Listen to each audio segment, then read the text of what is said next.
45 సంవత్సరాల తన సినీ ప్రయాణంలో పాడిన పాటలు సంఖ్యాపరంగా తక్కువైనా కూడా ఆణిముత్యాల లాంటి పాటలు పాడారు. అన్ని బాణీలని స్పృశించారు. లాలు దర్వాజా లస్కర్ బోనాల్ పండగ, హుషారైన పాట, జోలా జోలమ్మ జోలా, చలాకీ పాట, మాటే మంత్రము, మంచి రొమాంటిక్ మెలడీ, పిబరే రామరసం, భక్తిరస ప్రధానమైన శాస్త్రీయ బాణి, వేదం అణువణువున నాదం, ఎంతో క్లిష్టమైన శాస్త్రీయ బాణిలో ఉండే పాట. ఇవన్నీ పాడింది మనందరికీ సుపరిచిత గాయని శ్రీమతి ఎస్పి శైలజ. అంతేకాదు, తన మాటే మంత్రం అనుకున్నాం కదా, డబ్బింగ్ ఆర్టిస్ట్గా ఎందరికో తన గాత్రదానాన్ని చేసి చక్కటి పాత్రల్ని పండించారు. అంతేకాకుండా గృహిణిగా, గొప్ప అన్నకి చక్కనైన చెల్లిగా తన ప్రయాణాన్ని కొనసాగిస్తూ తన జీవితంలో చూసిన అనుభవాలు, పాడిన పాటలు, మధుర స్మృతుల్ని తలుచుకునే ప్రయత్నం ఇవాల్టి సిల్వర్ స్క్రీన్ లెజెండ్ శ్రీమతి ఎస్పి శైలజ గారితో.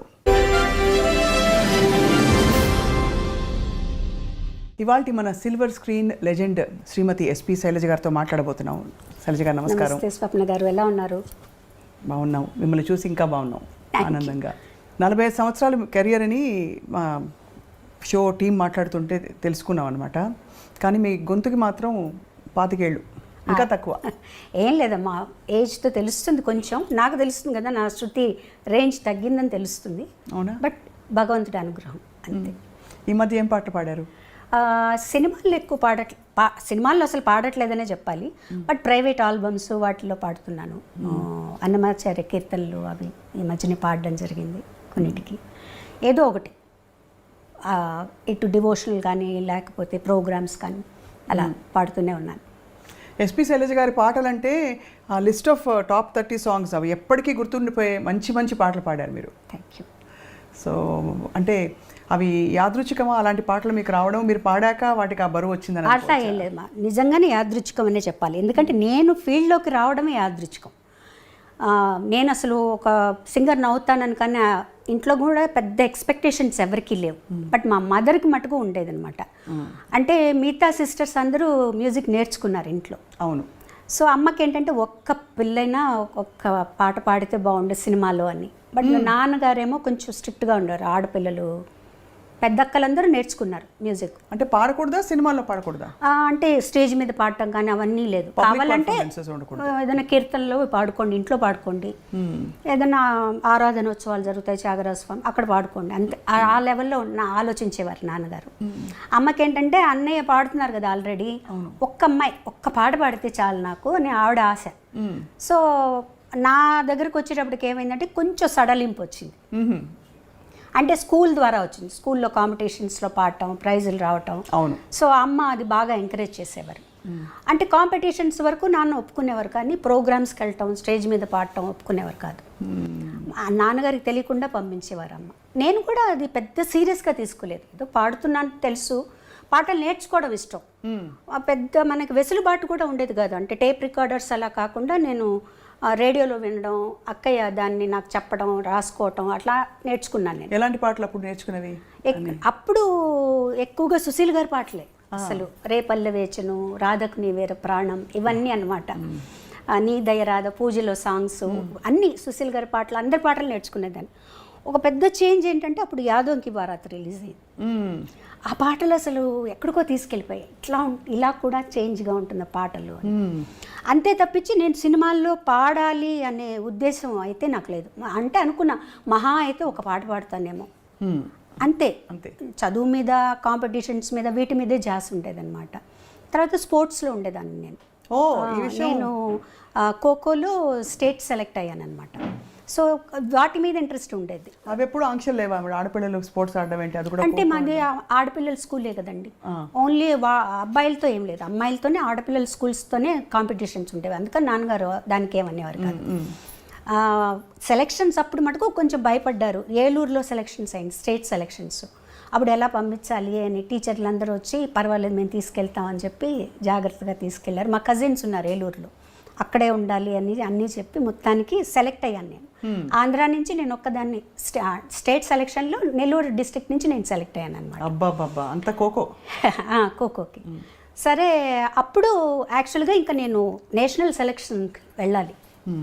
సో అదే టైంకి నాకు ఫస్ట్ పాట పాడే ఛాన్స్ వచ్చింది.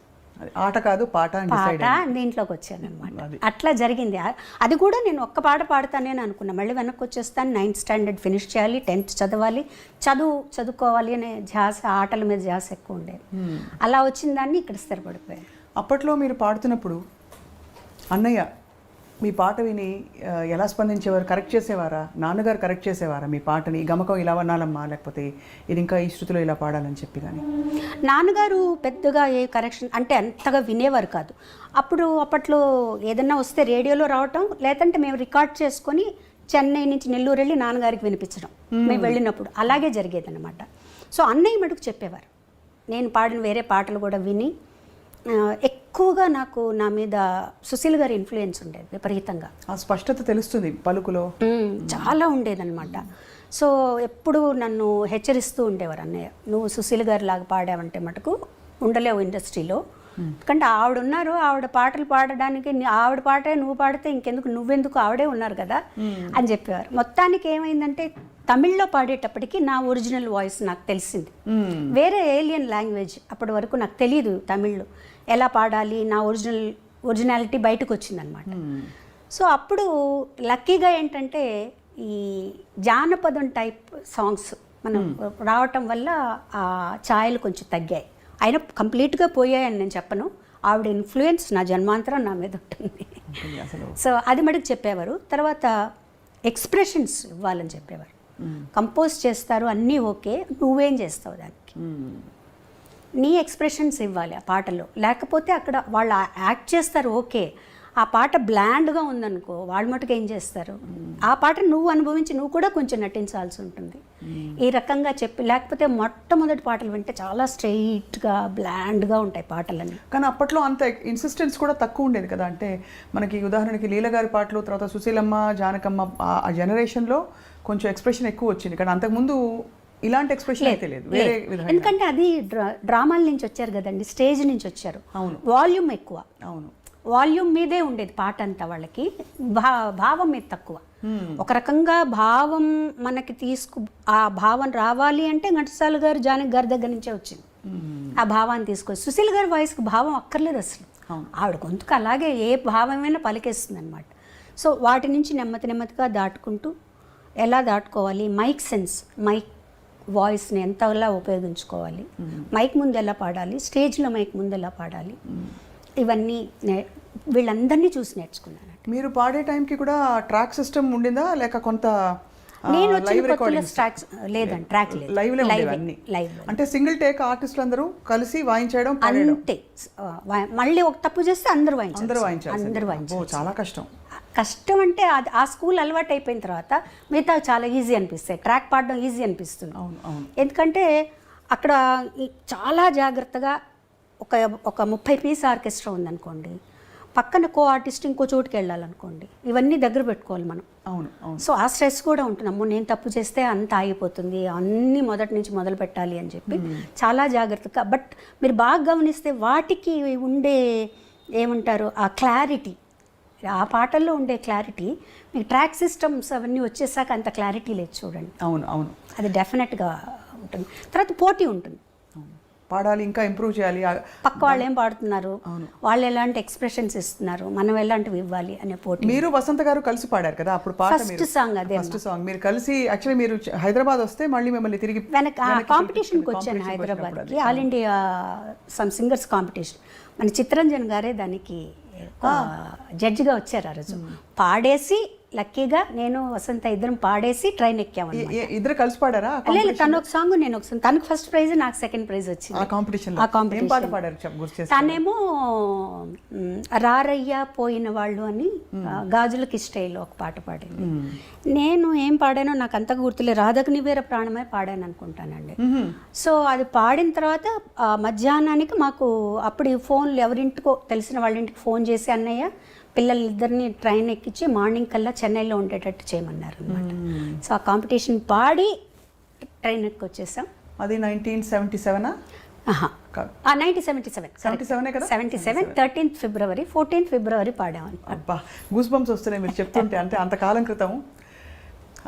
సో అప్పుడు లలిత సంగీతం బాగా ప్రాచుర్యంలో ఉంది. అవునండి. విడిగా నేర్చుకోవడం అలా ఉండిందండి?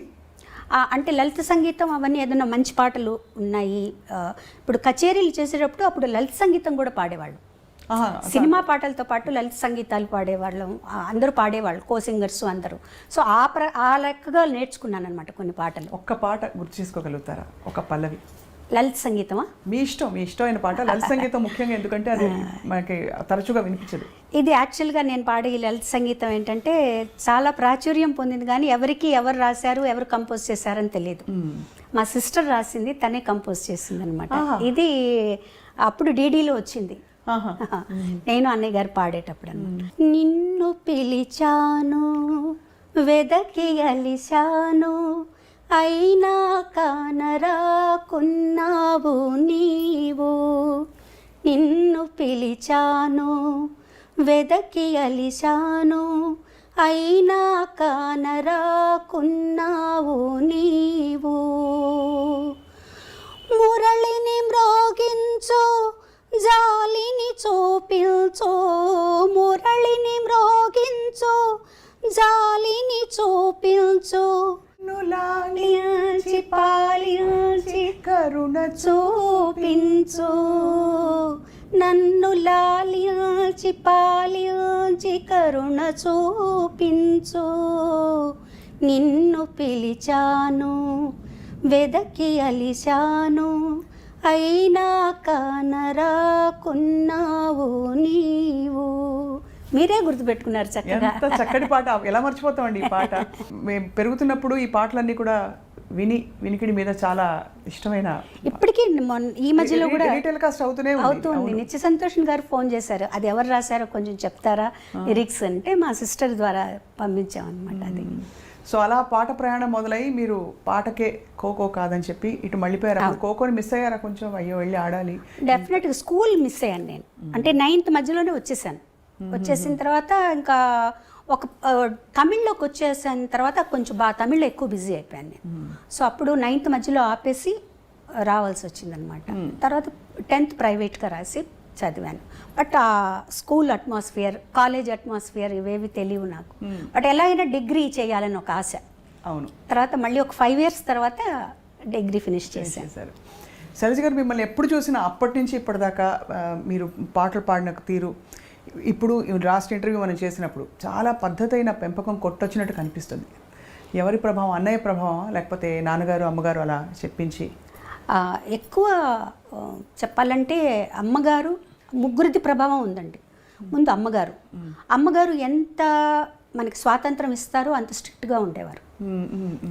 దాన్ని మీరు ఉపయోగించుకోండి తప్పించి దాన్ని నిరుపయోగం చేసుకోకూడదు. నేను ఇచ్చే స్వాతంత్రాన్ని దాన్ని చక్కగా ఉపయోగించుకోండి, అంతేగాని ఓవర్గా ఇవన్నీ ఉండకూడదు. పద్ధతిగా అలా ఉండాలి. ఉదాహరణకి అంటే కట్టుబొట్టు అలాగా? కట్టుబొట్టు అలాగే. అంటే ఎంత అమ్మ అంటే, మేము స్కూల్కి వచ్చాక 2 జడలు వేసుకోవడం, స్కూల్లో తప్పనిసరి కాబట్టి వేసుకునేవాళ్ళం. మా అక్కయ్యలు 2 జడలు కూడా వేసుకోకూడదు, 1 జడ వేసుకోవాలి. 2 జడలు కంటే 1 జడ ఇంకా పద్ధతి అలా ఉండేవాళ్ళమాట. మా దగ్గరకు వచ్చేటప్పుడు స్కూల్కి కంపల్సరీగా ఇలా కట్టుకొని వెళ్ళాలి, 2 జడలు కట్టుకుని వెళ్ళాలి. సో అది అలవాటు అయిపోయింది, అలా ఉండేది. తర్వాత సినిమాలు కూడా మా అమ్మగారు, నాన్నగారు, మా నాన్నగారు అస్సలు సినిమాలు చూడరు. మా అమ్మగారు బయటికి రారు. ఎప్పుడన్నా ఏదన్నా సినిమా బాగుంది అంటే చూసి ఎవరన్నా వచ్చి చెప్తే ఈ సినిమా చూడొచ్చు అంటే మమ్మల్ని పంపించేవాళ్ళు. సినిమాలు చూడడం కూడా. తర్వాత కొంచెం మా జనరేషన్ వచ్చేటప్పటికి మేము కొంచెం స్వాతంత్రం వచ్చిందనమాట. మా అక్కయ్య వాళ్ళనైతే అసలు కొన్ని సినిమాలకి వెళ్ళకూడదు, ఏంటంటే అందులో వర్షంలో తడుస్తారట హీరో హీరోయిన్. సో అలా ఉండేది. బట్ చదువులో కానీ, ఆటల్లో కానీ, కాంపిటీషన్స్, పాటల్లో కానీ వీటన్నిట్లో ఎంకరేజ్ చేసేవారు. అన్ని కాంపిటీషన్స్కి పంపించేవారు. డ్రాయింగ్ కాంపిటీషన్ దగ్గర నుంచి తర్వాత జనరల్ నాలెడ్జ్ అన్నిటికీ పంపించేవారు అనమాట అమ్మ. ఆ విషయంలో మటుకు ఇది. తర్వాత ఏదైనా స్టేజ్ మీద నేను పాడుతాను అంటే మటుకు వద్దనేవారు కాదు. వెళ్ళు పాడు, ఆ స్టేజ్ ఫియర్ పోతుంది నీకు, ఎవరో ఒకరిని తోడిచ్చి పంపించి నాతో పాడించేవారు అనమాట. అది కూడా నాన్నగారికి అంత ఇష్టం ఉండేది కాదు. మరి ఎలా మేనేజ్ చేసి? అమ్మ మేనేజ్ చేసి తెలియకుండా పంపించేశారు. స్కూల్కి వెళ్ళిందనో ఎక్కడికో వెళ్ళిందనో అని చెప్పి పంపించేసేవారు అనమాట. వన్స్ అన్నయ్య సినిమాల్లోకి వచ్చిన తర్వాత కొంచెం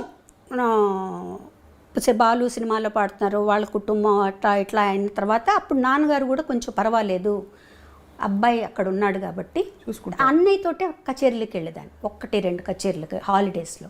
తను ఉన్నాడు కాబట్టి పర్వాలేదు అని చెప్పి పంపించారనమాట. మొదటి పాట పాడుతా ఉంటే సరే వెళ్ళరండి. అప్పుడు కూడా అందులో చిన్నపిల్లలం కాబట్టి ఆయన పెద్ద మాకు ఏం అడ్డంకి చెప్పలేదు.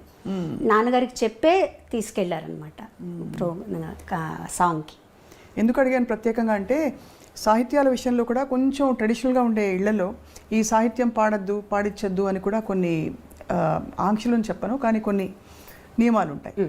సో ఆ నియమాలు అంటే ఉదాహరణకి రొమాంటిక్ డ్యూయట్స్ ఒక దశకంలో అయితే బాగా సాహిత్యాలు కొద్దిగా శృతి మించి కూడా మనం ఉన్నాయి, ఎప్పుడూ ఉన్నాయండి.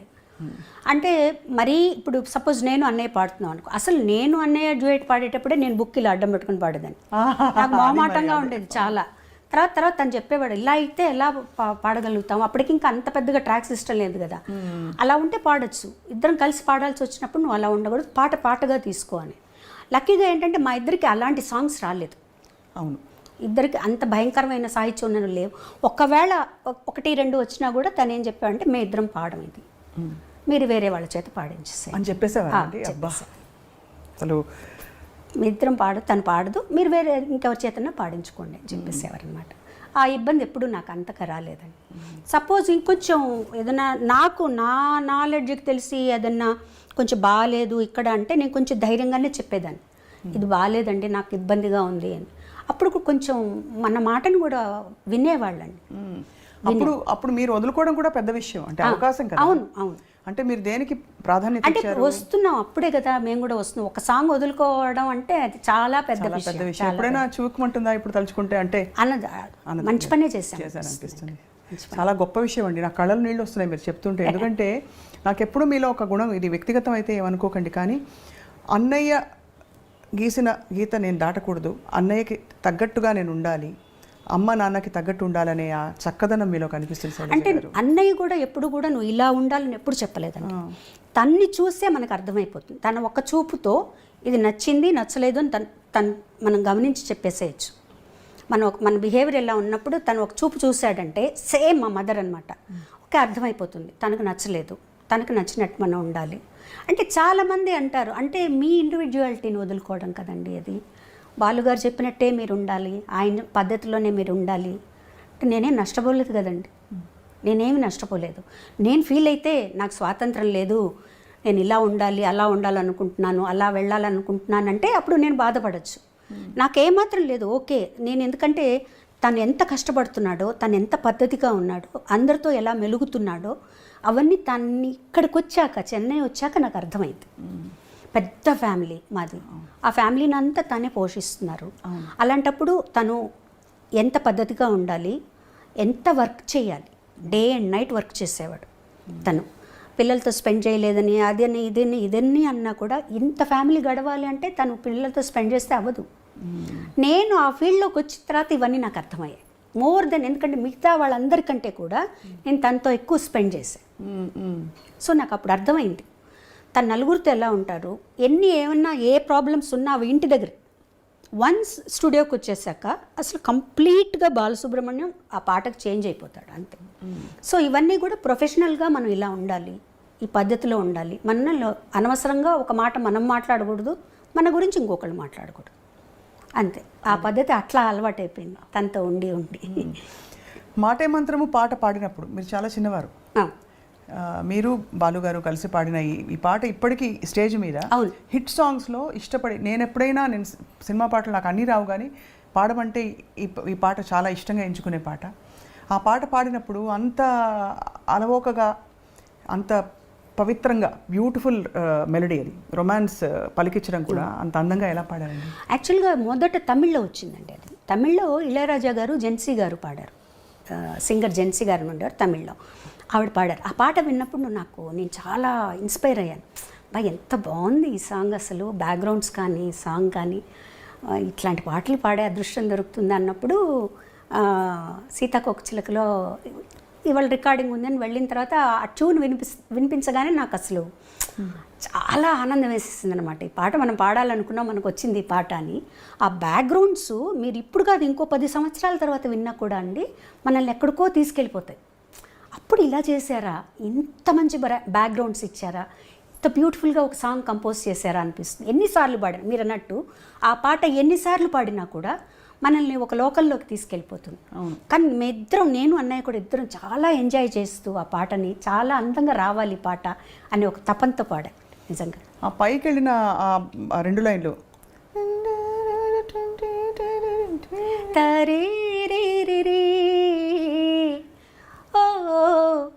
అదొకటి అందమైనది. ఇది ఒకటి థర్డ్ బ్యాక్గ్రౌండ్. ఆ పాటకంతా ఆయువు పట్టు 3వ బ్యాక్గ్రౌండ్ బిజిఎం తరరరరరరరా. అది చాలా అద్భుతంగా ఉంటుందండి, అసలు అది బాగుంటుంది. దాని తర్వాత వచ్చే వైలిన్ బిట్టు అది కూడా అద్భుతంగా ఉంటుంది, చాలా బాగుంటుంది. నిజంగా ఎంజాయ్ చేస్తూ పాడాం. అది పెద్ద పీస్ ఆర్కెస్ట్రా, ఆర్కెస్ట్రా మళ్ళీ లైవ్లో చేసి అంతా లైవ్ బాబోయ్. అసలు మళ్ళీ మీరు చూడండి, నాకు అంటే అంత లైవ్తో పాడడం, పక్కన అందులో ఒక దిగ్గజం. అవును, ఎస్పి బాలు గారు. ఎంత అన్నయ్య అయితే కూడా బాలు అదే బాలుగారి కంటే కూడా అన్నయ్యగానే భయం ఎక్కువ అనమాట. ఎందుకంటే తను ఎలా పాడతాడు, తన క్యాలిబర్ ఏంటో అన్నీ తెలుసు నాకు కదా. పాటని ఇలా నేర్చుకొని పాడేస్తారు తను. సో కనీసం మనం 50% పాడాలి తనకి మ్యాచ్ అవ్వాలంటే అనమాట. సో ఆ పాట తనతో పాడడం అనేది చాలా చాలా చాలా అదృష్టం అని చెప్పాలంటే నిజంగా. సో తర్వాత మీరు కూచిపూడి ఆర్ట్స్ అకాడమీలో వసంత గారు మాత్రమే నేర్చుకున్నారా? మీరు డాన్స్ చేశారా? వసంత గారు మట్టుగా నేర్చుకున్నారండి. నేను భరతనాట్యం నేర్చుకున్నాను. మీరు భరతనాట్యం నేర్చుకున్నారు? అది కూడా ఎలా అయిందంటే, నేను భరతనాట్యం నేర్చుకోలేదు. పాప పల్లవి నేర్చుకునేది భరతనాట్యం ఇంట్లో. మాస్టర్ ఇంటికి వచ్చేవారు. నేను మధ్యాహ్నం రికార్డింగ్ బ్రేక్ అయ్యి భోజనానికి వచ్చినప్పుడు ఆయన కూర్చొని ఉండేవారు. ఆ పాప ఒకరోజు తలనొప్పని, ఒకరోజు కాలు నొప్పని ఏదో ఒకటి చెప్పేది. వాళ్ళ స్కూల్లో టైర్డ్గా ఉందనో, ఆదివారం ఇవన్నో. అప్పుడు పాప ఆయన చూస్తే జాలేసి, నాకు ఊరికే చెప్పండి సార్, మీరు ఊరికే కూర్చోన్నారు కదా, నాకు చెప్పండి అని. అలా నేను నేర్చుకుని ఆయన అనేత చెప్పారు. ఆవిడ నా చేత అరంగేట్రం అంతవరకు వస్తుందని కూడా నాకు తెలియదు అసలు. తర్వాత ఇంట్లోకి ఎవరు ఎక్స్పెక్ట్ చేయాలి అరంగేట్రం చేసే లెవెల్కి డాన్స్ చేస్తామని. తర్వాత అరంగేట్రం చేయిద్దామండి అన్నారు. అంటే అన్నయ్య అన్నారు, నాకు తెలిసి తను ఎలా చేస్తుందో నాకు తెలియదండి, అంటే ముందు గజ్జ పూజ చేస్తారు కదా, అది చేద్దాము అని చిదంబరంలో టెంపుల్లో చేసాం గజ్జె పూజ. అప్పుడు అన్నయ్యకి కాన్ఫిడెన్స్ వచ్చింది. ఆ తర్వాత అరంగేట్రం ఏమన్నారు అప్పుడు చూసి మీ డాన్స్? చాలా నేను ఎక్స్పెక్ట్ చేయలేదు అసలు నువ్వు డాన్స్ చేస్తావని. ఇలా ఎవరికీ తెలియదు ఇంట్లో. ఊరికే ఆయన చెప్పేవి నేర్చుకునేవాళ్ళు, నా పాడికి నేను చేసుకుంటూ ఉండేదాన్ని. అది అయిన తర్వాత నేను 2-3 ప్రోగ్రామ్స్ కూడా చేశాను. ఐసీఎఫ్ ఇంటర్గల్ కోచ్ ఫ్యాక్టరీ వాళ్ళకి, తర్వాత కళాసాగర్ వాళ్ళకి చేశాను.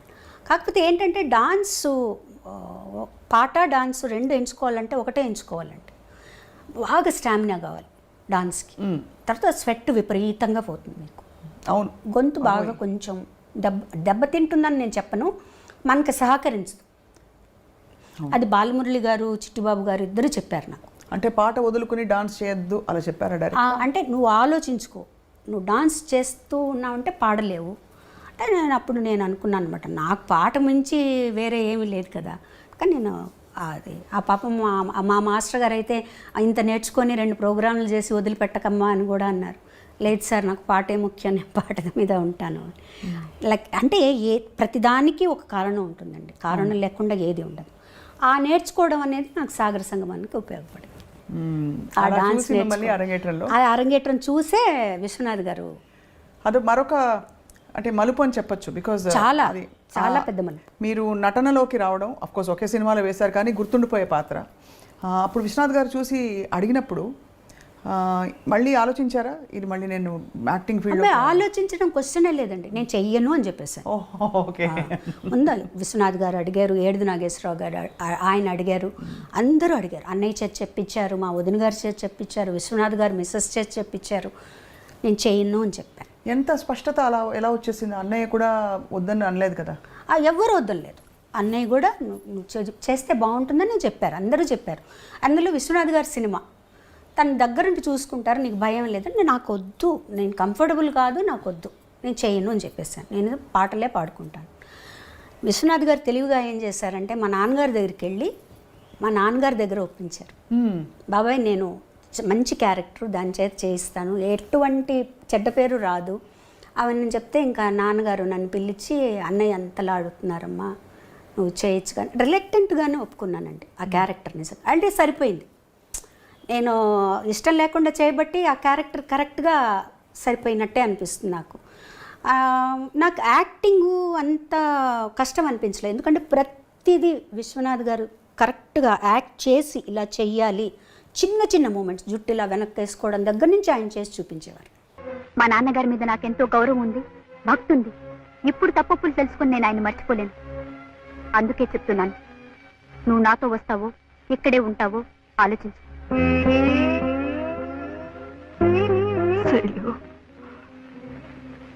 నువ్వు ఇంకా చిన్న పిల్లవే అనుకున్నాను.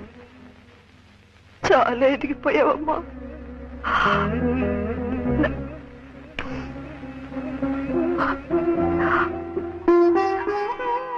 నన్ను వదిలి వెళ్ళిపోతావా? మన ఇంటి గౌరవం మనల్ని వదిలి వెళ్ళిపోయే ముందు నేనే నా జాగ్రత్త పడ్డం మంచిది. అందుకే ఇప్పటికీ మించిపోయింది లేదు. ఎవరిని కావాలనుకుంటున్నావో ఆలోచించుకో.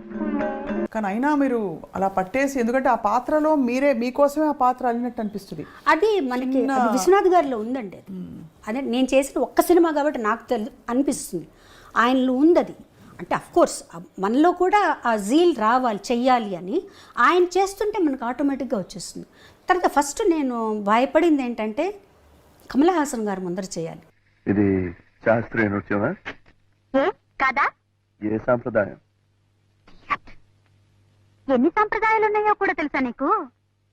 దీన్ని భరతనాట్యం అంటారు.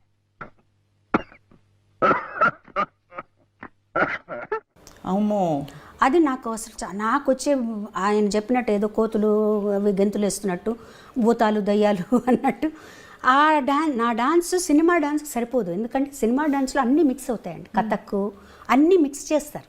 కూచిపూడి ఎక్కువగా ఉంటుంది శేషు మాస్టర్ గారికి డాన్స్లో. అందులో ఆ సినిమాకి 3 డాన్స్ మాస్టర్లు. సో ఇలా అందులో ఒక పాటకి శేషు మాస్టర్ గారు, ఒక పాటకి రఘురామ్ మాస్టర్ గారు. నాకు వేదానికి రఘురామ్ మాస్టర్ గారు, ఓం నమ శివాయకి శేషు మాస్టర్ గారు. శేషు మాస్టర్ గారు అయితే 1 వీక్ నాకు రిహార్సల్స్ ఇప్పించారు. అంటే పాట పెట్టి రిహార్సల్స్ అంత రిహార్సల్ చేసి అంతా ఓకే చేసుకున్న తర్వాత సెట్కి వెళ్ళిపోయిన తర్వాత విశ్వనాథ్ గారు ఈ మూమెంట్ మార్చేద్దాం, ఆ మూమెంట్ ఇలా మార్చేద్దాం. నాకు భయం వచ్చేసేది, బాబోయ్ నేను చేయలేనేమో అని. కానీ చేయించారు, బాగా చేయించారు. నీకేం భయం లేదు, నువ్వు టైం తీసుకో అని. బట్ డాన్స్ కొంచెం కష్టపడ్డాను, కానీ నటన మటుకు విశ్వనాథ్ గారు చెప్పినట్టే చేశాను. ఆయన ఎలా చెప్తే అలా చేశాను. ఏమిటి మమ్మీ ఉన్నట్టుండి ఎక్కడికి ప్రయాణం? డాక్టర్ తాతగారింటికి. అక్కడే కొన్నాళ్ళ పాటు ఉండి నువ్వు డాన్స్ నేర్చుకోవాలి. ఇంకా కొత్తగా నేర్చుకునేదే ఉంది. ఎన్నో ప్రోగ్రామ్స్ సన్మానాలు అయ్యాక. అదేనే నేను చేసిన పొరపాటు. పాకడం కూడా సరిగ్గా రాని పాప పరిగెత్తుతానంటే సరే అన్నాను. ఓహో, అయితే కొత్తగా నడకలు నేర్పే గురువు గారు అక్కడే ఆ ఊళ్ళోనే ఉన్నారన్నమాట. అవును. ఎవరు? బాలకృష్ణ గారు. వాట్?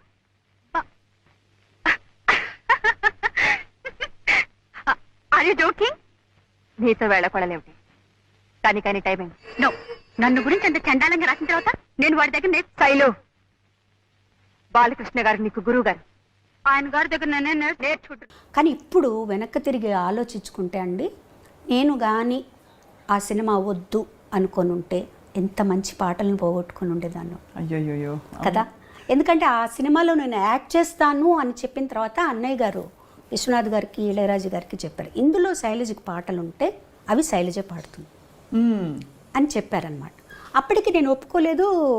పూజ కార్యక్రమం అయిపోయింది, జానకి గారు ఓం నమ శివాయ పాడేశారు. అది ఒక అదృష్టం. అదొక అదృష్టం. అండ్ అది లాజికల్ కూడా వేరే వాళ్ళు పాడతారు, వేరే వాళ్ళే పాడతారు డాన్స్ కాబట్టి లాజికల్గా కూడా పాడతారు. ఆ తర్వాత రాజా గారు ఏమన్నారంటే ఒక్క సాంగ్ తనకు వస్తుంది, అది తను పాడుతుంది, ఇంకో మంచి పాటలు కూడా ఉన్నాయి, తన చేతి పాడిద్దామని నాద వినోదము, వేవేల గోపెమ్మల వేదము పాడించారు. బ్యూటిఫుల్ సాంగ్స్ నిజంగా. ఐ థింక్ రాబోయే 50 సంవత్సరాలు అసలు ఏమాత్రం ఇది ఇప్పుడే పుట్టిన పాటలాగా పాడుకుంటున్నారు. ఇప్పుడు కూడా అంతే కదండి. అవును.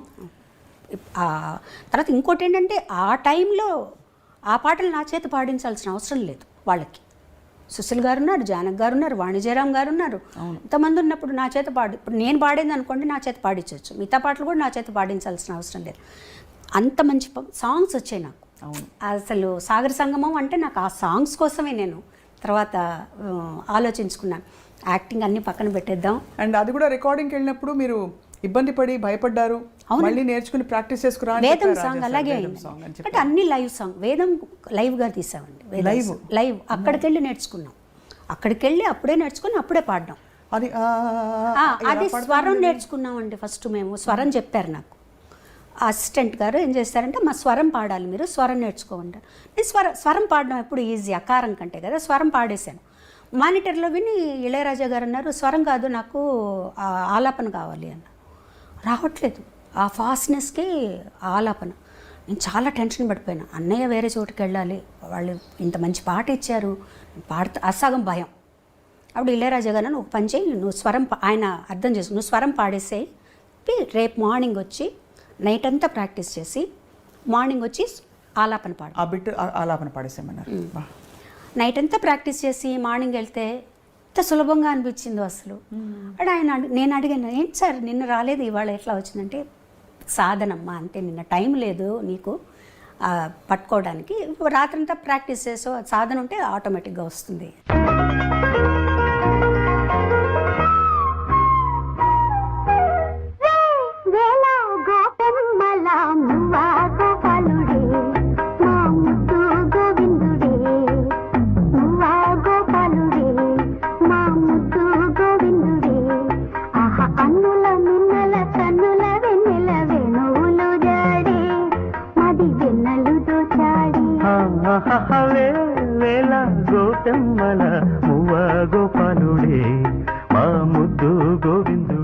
అని చెప్పారనమాట.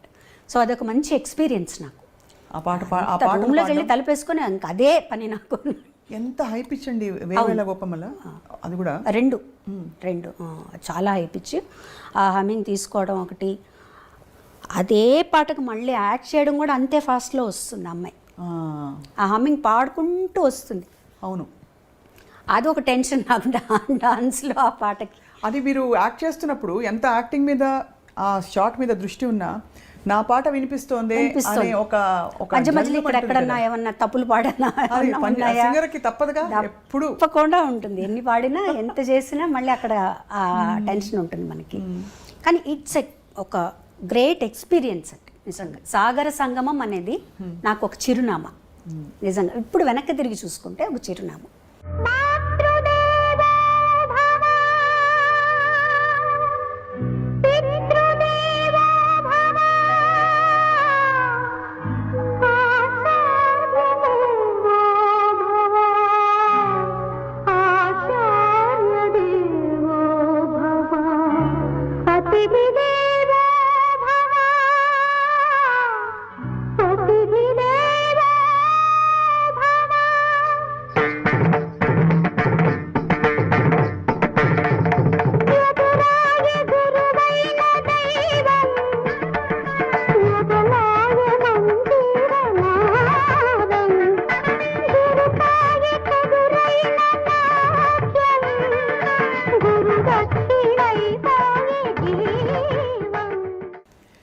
ఈ టైంకి యాక్చువల్లీ అంటే మామూలుగా మనకి మన జీవితం గురించి ఒక ఐడియా ఉంటుంది, మనం ఇలా ఉండాలి, ఇది అవ్వబోతున్నా నేను అని.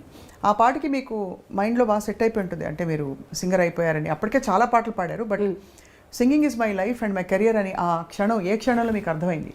ఊరికే ఒకటి అర పాటలు వస్తూ అవకాశాలు వస్తూ పాడడం అది ఓకే, బట్ నేను పాట కోసమే పుట్టాను, పాట మాట నాకు అని చెప్పి ఎప్పుడు అర్థమైంది? నాకు వన్స్ నేను ఎక్స్పెక్ట్ చేయని విధంగా, ఇప్పుడంటే మనం నెలకి నేను 2 పాటలు పాడానండి, 3 పాటలు పాడానని చెప్పుకుంటున్నాం. నేను ఎక్స్పెక్ట్ చేయని విధంగా ఒక రోజు 7 పాటలు పాడాను. ఒక రోజు 7 పాటలు పాడాను. ఒక నెలలో 30 పాటలు పాడాను. సో ఇలా ఉన్నప్పుడు నాకే ఆశ్చర్యం వేసే, అసలు నా చేతి ఇలా పాడిస్తున్నారు వీళ్ళు. అంటే నాకెప్పుడు నా మీద నాకు ఒక తక్కువ అభిప్రాయం ఇప్పుడు ఉంది, ఎప్పుడు ఉంటుంది అది. అంటే ఒక సింగర్కి ఉండవలసిన లక్షణాల కంటే కూడా ఎక్కువ అభిమానం వచ్చేసిందేమో నా మీద జనాలకి అనే, ఇది నా క్యాలిబర్ ఇంతేనేమో. ఎందుకు అనిపించింది అలాగా? ఎందుకు అనిపించింది అంటే ముఖ్యంగా సాగర సంగమంలో పాట నేను ఇది పాడలేకపోయాను అని, కొన్ని పాటలు పాడలేకపోయినప్పుడు అట్లా అనిపించేది అనమాట. మళ్ళీ తర్వాత కొంతమంది సింగర్స్ కొన్ని చెప్పేవాళ్ళు, లైక్ యేసుదాస్ గారు, వీళ్ళందరూ అనేవాళ్ళు, ఎప్పుడు అలా ఇన్ఫీరియారిటీ కాంప్లెక్స్ ఉండకూడదు. నీకు ఒక సాంగ్ వస్తుందంటే అది నీ వల్ల వస్తుందా? కాదు, భగవంతుడు పంపిస్తున్నాడు, ఈ పాట అమ్మాయికి ఇవ్వాలి అని, అంతే పాడాలి. మనకి ఇచ్చింది మనం వదులుకోకూడదు. మనం అన్నయ్యకి కూడా చెప్పేవారు ఆయన. అన్నయ్య కూడా ఇదే ఆలోచనలో ఉండేవారు. నాకు రావాల్సిన దానికంటే ఎక్కువ వచ్చేసిందేమో, పేరు ప్రఖ్యాతులు, నేను ఇంకా సాధన చేయాలేమో, ఇవన్నీ ఉండేవి అనమాట. ఆయన చెప్పేవారు ఎప్పుడు అలా అనుకోవద్దు, మీకు ఈ పాటలు ఎందుకు వస్తున్నాయి, వాళ్ళు ఏమైనా ఊరికే పిలిచి మీరేమన్నా వాళ్ళకి ఏమన్నా లంచాలు ఇస్తే వస్తున్నాయి, రావట్లేదు కదా, వాళ్ళు తలుచుకొని ఈ పాట తలుచుకోగానే మీ పేరు గుర్తొస్తుంది, ఇంతమంది సింగర్స్లో మిమ్మల్ని మీ పేరు ఎందుకు గుర్తొస్తుంది, ఈ పాట మీది, అట్లా అనుకోండి. ఆ తర్వాత నేను తమిళ్లో చాలా బిజీ అయిపోయాను. தமிழ்ல என்னென்ன பாடிருக்கீங்க? நிறைய பாடிருக்கேன் தமிழில். எனக்கு தமிழ் பாட்டு ரொம்ப தெரியாது, மன்னிச்சிடுங்க. பரவாயில்ல. ஒரு నా మొదలు పాడిన ఫస్ట్ పాడిన పాట ఇళయరాజా గారిది ఎలా జరిగిందంటే, ఆయన ఆడిషన్కి పిలిచారు నన్ను.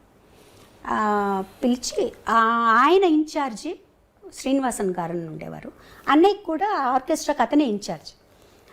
అతను వెళ్ళి చెప్పారనమాట ఇళయరాజా గారితో, ఇట్లా బాలు సిస్టర్ కచేరీలో పాడుతోంది, ఎందుకంటే రాజా గారు కూడా అన్నయ్యతో కచేరీలో పాడారు కదా, పాడుతోంది, నువ్వు పాడిస్తే బాగుంటుందేమో అంటే బాగుంటుంది కానీ బాగాలేదు అనుకో, అప్పుడు నేను పాడించకపోతే బాలు ఏమన్నా అనుకుంటాడేమో, తను సరిగ్గా పాడలేకపోతే అని అన్నారట. అట్లా వద్దు, నువ్వు ఆడిషన్ చేయి, నీకు నచ్చితేనే పాడించు అన్నారు.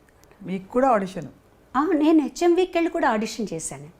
మాకు కూడా ఏంటంటే అప్పుడు అందరికీ ఆడిషన్, మైక్ టెస్ట్ చేసేవాళ్ళు, ఈ వాయిస్ మైక్ సరిపోతుందంటేనే తీసుకునేవాళ్ళు. హెచ్ఎంవిలో చేశారు నాకు మా ఆడిషన్. తర్వాత ఏవిఎంలో రాజాగారు పిలిపించారు. పిలిపించి ఏదో పాట పాడమన్నారు, పాడాను. పాడిన తర్వాత ఒకటే మాట అన్నారు, రేపు ఉదయం రికార్డింగ్ వచ్చేసేయి అన్నారు. నాకు అసలు అర్థం కాలే తమిళ్గా. ఆయన అంటే ఈతను చెప్పారనమాట, రేపు మార్నింగ్ రికార్డింగ్ ఉందట, పూజ నువ్వు పాడుతున్నావు రమ్మన్నారు. నేను నాకు ఇళయరాజా గారని ఆయన పెద్ద అప్పటికే ఎస్టాబ్లిష్ అయిపోయారు, ఆయన సూపర్ హిట్ సినిమాలు వచ్చేసాయని, అన్నకిళి ఇవన్నీ. ఇంటికి రాగానే అందరూ ఏమైంది ఇంట్లో అందరూ అడిగితే, రేపు మార్నింగ్ రికార్డింగ్ పూజట, నన్ను రమ్మన్నారు సోలో సాంగ్ అంటే, ఓ మా చిన్నన్న అయితే నిజంగా అవును రేపు మార్నింగ్, నేను మామూలుగా రేపు మార్నింగ్ రికార్డింగ్ అట రమ్మన్నారు.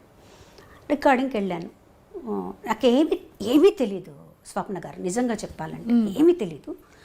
ఒక పెన్ను చేతిలో పెట్టుకున్నాను రాసుకోవడానికి. వెళ్ళి అన్నయ్య ఏం చెప్పారంటే, నువ్వు ఒక ప్రొఫెషనల్ సింగర్గా రాణించాలంటే నీ పాటికి నువ్వు వెళ్ళాలి, నీ వెనకాల ఒకళ్ళు రావాలి, నన్ను దింపాలి, నన్ను తీసుకెళ్ళాలి, అట్లా లేదు, నేను అక్కడ దింపేస్తారు, నువ్వు వెళ్ళి పరిచయం చేసుకొని నువ్వు వెళ్ళు. సరే నాకేంటి, రాజా గారు నిన్ను చూసాం కదా, అలాగే శ్రీనివాసన్ గారు ఉంటారు, భయం లేదని చెప్పి నేను వెళ్ళిపోయి పూజ కార్యక్రమం జరుగుతోంది. నేను ఒక తలుపు పక్క నిలబడ్డా, కూర్చోవాలని కూడా తెలియదు నాకు. వాళ్ళందరూ ఇంకా సింగర్ రాలేదు అని అంటున్నారు, నా వైపు చూస్తున్నారు, వెళ్తున్నారు, కానీ నేను సింగర్ అని ఎవరికి తెలియదు, నేను చెప్పలేదు, నాకు తెలియదు వాళ్ళు ఏం మాట్లాడుతున్నారు. తర్వాత కాసేపు అయిన తర్వాత ఎవరో వచ్చి, పాప నువ్వు పాడతావా, సింగర్వా, అవును రామ్మా నీకోసం వెయిట్ చేస్తున్నారు రాజా గారు అని తీసుకెళ్ళారు. అలా ఫస్ట్ సాంగే సూపర్ హిట్ సాంగ్ ఇచ్చారు. అది ఇచ్చిన తర్వాత ఆ పాట అయిపోయిన తర్వాత ఆయన అన్న మాట ఒకటే, ఈ గొంతు నాకు చాలు అన్నారు. అని మధ్యాహ్నం పాట నువ్వు నాతో డ్యూయట్ పాడతావా అని అడిగారు. తప్పకుండా అప్పటికి నాకు తెలిసింది రాజా గారు అంటే ఏంటి, ఇంట్లో వాళ్ళందరూ వాళ్ళ ఎక్స్పెక్టేషన్స్ ఎట్లా ఉన్నాయి, రెండో సాంగ్ కూడా పాడదామని పిలుస్తున్నారని, తప్పకుండా పాడతానండి అని అక్కడే ఉండి 2 సాంగ్స్ పాడి వచ్చాను అనమాట. ఇంత చేసి మీరు ఇంత పాట వెనక, సరే నాన్నగారు చూడనట్టు కొంచెం ముందు ఎంకరేజ్ చేస్తూనే, నాన్నగారి దగ్గర డైరెక్ట్గా మీరు ఏమైనా పాట, హరికథ కానీ పాట కానీ నేర్చుకున్నారు? నాన్నగారు ప్రతి సంవత్సరం త్యాగరాజ ఉత్సవాలు చేసేవారండి నెల్లూరులో, ఆరాధనోత్సవాలు చేసేవారు. ఆయనకి మా అమ్మగారికి ఏంటంటే ఎప్పుడైనా సరే నేను కానీ అన్నయ్య కానీ లేకపోతే మా చిన్న చెల్లెలు కానీ హరికథ చెప్పాలి అని చాలా ఇంట్రెస్ట్గా ఉండేది. అన్నయ్య కూడా ఉండేది అది. నేను కొంచెం నేర్చుకున్నాను కానీ నాకెందుకు కొంచెం సిగ్గు అనిపించేది హరికథ. కానీ నాన్న దగ్గరికి వెళ్ళి చెప్పాను, నాన్న నేను హరికథ చెప్పలేను కానీ నాకు ఒకసారి ఒక 15 నిమిషాలు టైం ఇస్తే నేను పాడుతాను అన్నాను. ఆయనకి చెప్పారు, సినిమా పాటలంతా పాడకూడదు, త్యాగరాజ స్వామి కీర్తనలే పాడాలి అని. అట్లాగే నన్ను ఒక 3 కీర్తనలు నేర్చుకుని నేను పాడతాను, తప్పకుండా పాడతాను. అలా అప్పుడు కూడా ఏం చేశారంటే ఆయన 3 గంటల స్లాట్ ఇచ్చారు, చిన్నపిల్లలందరూ పాడే స్లాట్లో పాడించారనమాట. సో దానికి మా ఇంటి నుంచి అందరూ కదిలొచ్చి అదేదో నేను పెద్ద కచేరీ చేస్తున్నట్టు అనమాట. అమ్మ, కజిన్స్, సిస్టర్స్ అందరూ వచ్చి కూర్చొని విని, మా అమ్మ నాన్నగారిని అడిగింది ఎలా పాడిందంటే, పర్వాలేదు ఆ 3 గంటలు ఆ పిల్లలకి దానికి కరెక్ట్గానే పాడింది, పర్వాలేదు ఇంకా సాధన చేయాలి అనేవారు. ముఖ్యంగా అలాంటి పాటలు ఏదన్నా నేను కాంపిటీషన్లో పాడుతున్నానన్నప్పుడు మటుకు దగ్గర కూర్చోపెట్టుకొని తాళం అది చెప్పి ప్రాక్టీస్ చేయించేవారు నాన్నగారు. మంచి పాటలు పాడుతూ ఒక్కసారి ఒక కాంపిటీషన్కి పెండ్యాల గారు జడ్జిగా వస్తున్నారు. సో అది చెప్పాం నాన్నగారికి, ఇట్లా పెండ్యాల గారు జడ్జిగా వస్తున్నారు, నేను పాడుతున్నా అంటే ఆషామాషి పాటలన్నీ పాడకూడదు, నువ్వు పాడితే మంచి పాట పాడు అంటే, నేను పూజలు పూలు తెచ్చాను పాడదాం అనుకున్నాను. వద్దు, అంత సింపుల్ సాంగ్ పాడకూడదు, వచ్చేవారు ఎవరనుకుంటున్నావు పెండ్యాల గారు అంటే, అప్పుడు దాంట్లోనే నీ దయ రాదా తీసుకున్నాను అనమాట. అది కూర్చోబెట్టి పాడించి మా నాన్న తాళం వేయించి మొత్తానికి ప్రైజ్ వచ్చేసిందిగా, ఫస్ట్ ప్రైజ్. అబ్బో. సో ఆయన వచ్చి మాట్లాడి ఆశీర్వదించి తర్వాత ఆయన మ్యూజిక్ డైరెక్షన్లో పాడాను. సో నేను అప్పుడు ఆయనకు చెప్పాను అనమాట, గురువుగారు మీకు గుర్తుందో లేదో కానీ మీరు నెల్లూరు వచ్చారు, నేను కాంపిటీషన్లో పాడాను. అవునా తల్లి, నాకు గుర్తులేదమ్మా, చిన్నదాని వేయంటా అప్పుడు అన్నారనమాట. సో అంత అసలు ఇవన్నీ ఎక్స్పెక్ట్ చేయనివ్వండి. రాజేశ్వరరావు గారు, పెండ్యాల గారు, కేవి మహాదేవన్ గారు, గోవర్ధనం గారు, వీళ్ళందరి దగ్గర పాడటం అనేది అసలు చాలా గొప్ప, అంటే అదృష్టం అని చెప్పాలి. చాలా మీ పాట కూడా అంత ఒరిజినల్ పాట అని అంటారు కదా, అంటే గొంతుకల్లో ఎక్కడ అప్పట్లో ఫాల్స్ వాయిస్లని రకరకాల అంటే సిస్టమ్స్ వచ్చాయి, ఇలా పాడొచ్చు అని కూడా వచ్చి. అవును, బట్ అలా కాకుండా కానీ మీ తరంలోనే మీరు చిత్రగారు సమకాలికులుగా. అవునండి. మీ పాటల బాణీలో చాలా వ్యత్యాసం ఉంటుంది. ఆవిడదొక స్టైల్ ఆఫ్ సింగింగ్, మీరు స్టైల్ ఆఫ్ సింగింగ్. ఎప్పుడైనా ఇది మీకు అంటే కంపారిటివ్ ఇది వచ్చిందా, అంటే మీరు కలిసి పాడడం లేకపోతే అలాంటి సందర్భాలు వచ్చాయా? వచ్చాయండి, చాలా సందర్భాలు వచ్చాయి. మీ ఇద్దరం చాలా బెస్ట్ ఫ్రెండ్స్ అసలు యాక్చువల్గా చెప్పాలంటే. చాలా ప్రోగ్రామ్స్ చేసాం, అన్నయ్య కూడా లేకుండా నేను చిత్రాన్నే చేసాం అనమాట. టూర్ చేసాం, అమెరికా టూరు. మా ఇద్దరిలో ఎప్పుడు కూడా ఒక జెలస్ అని కానీ ఏది లేదండి.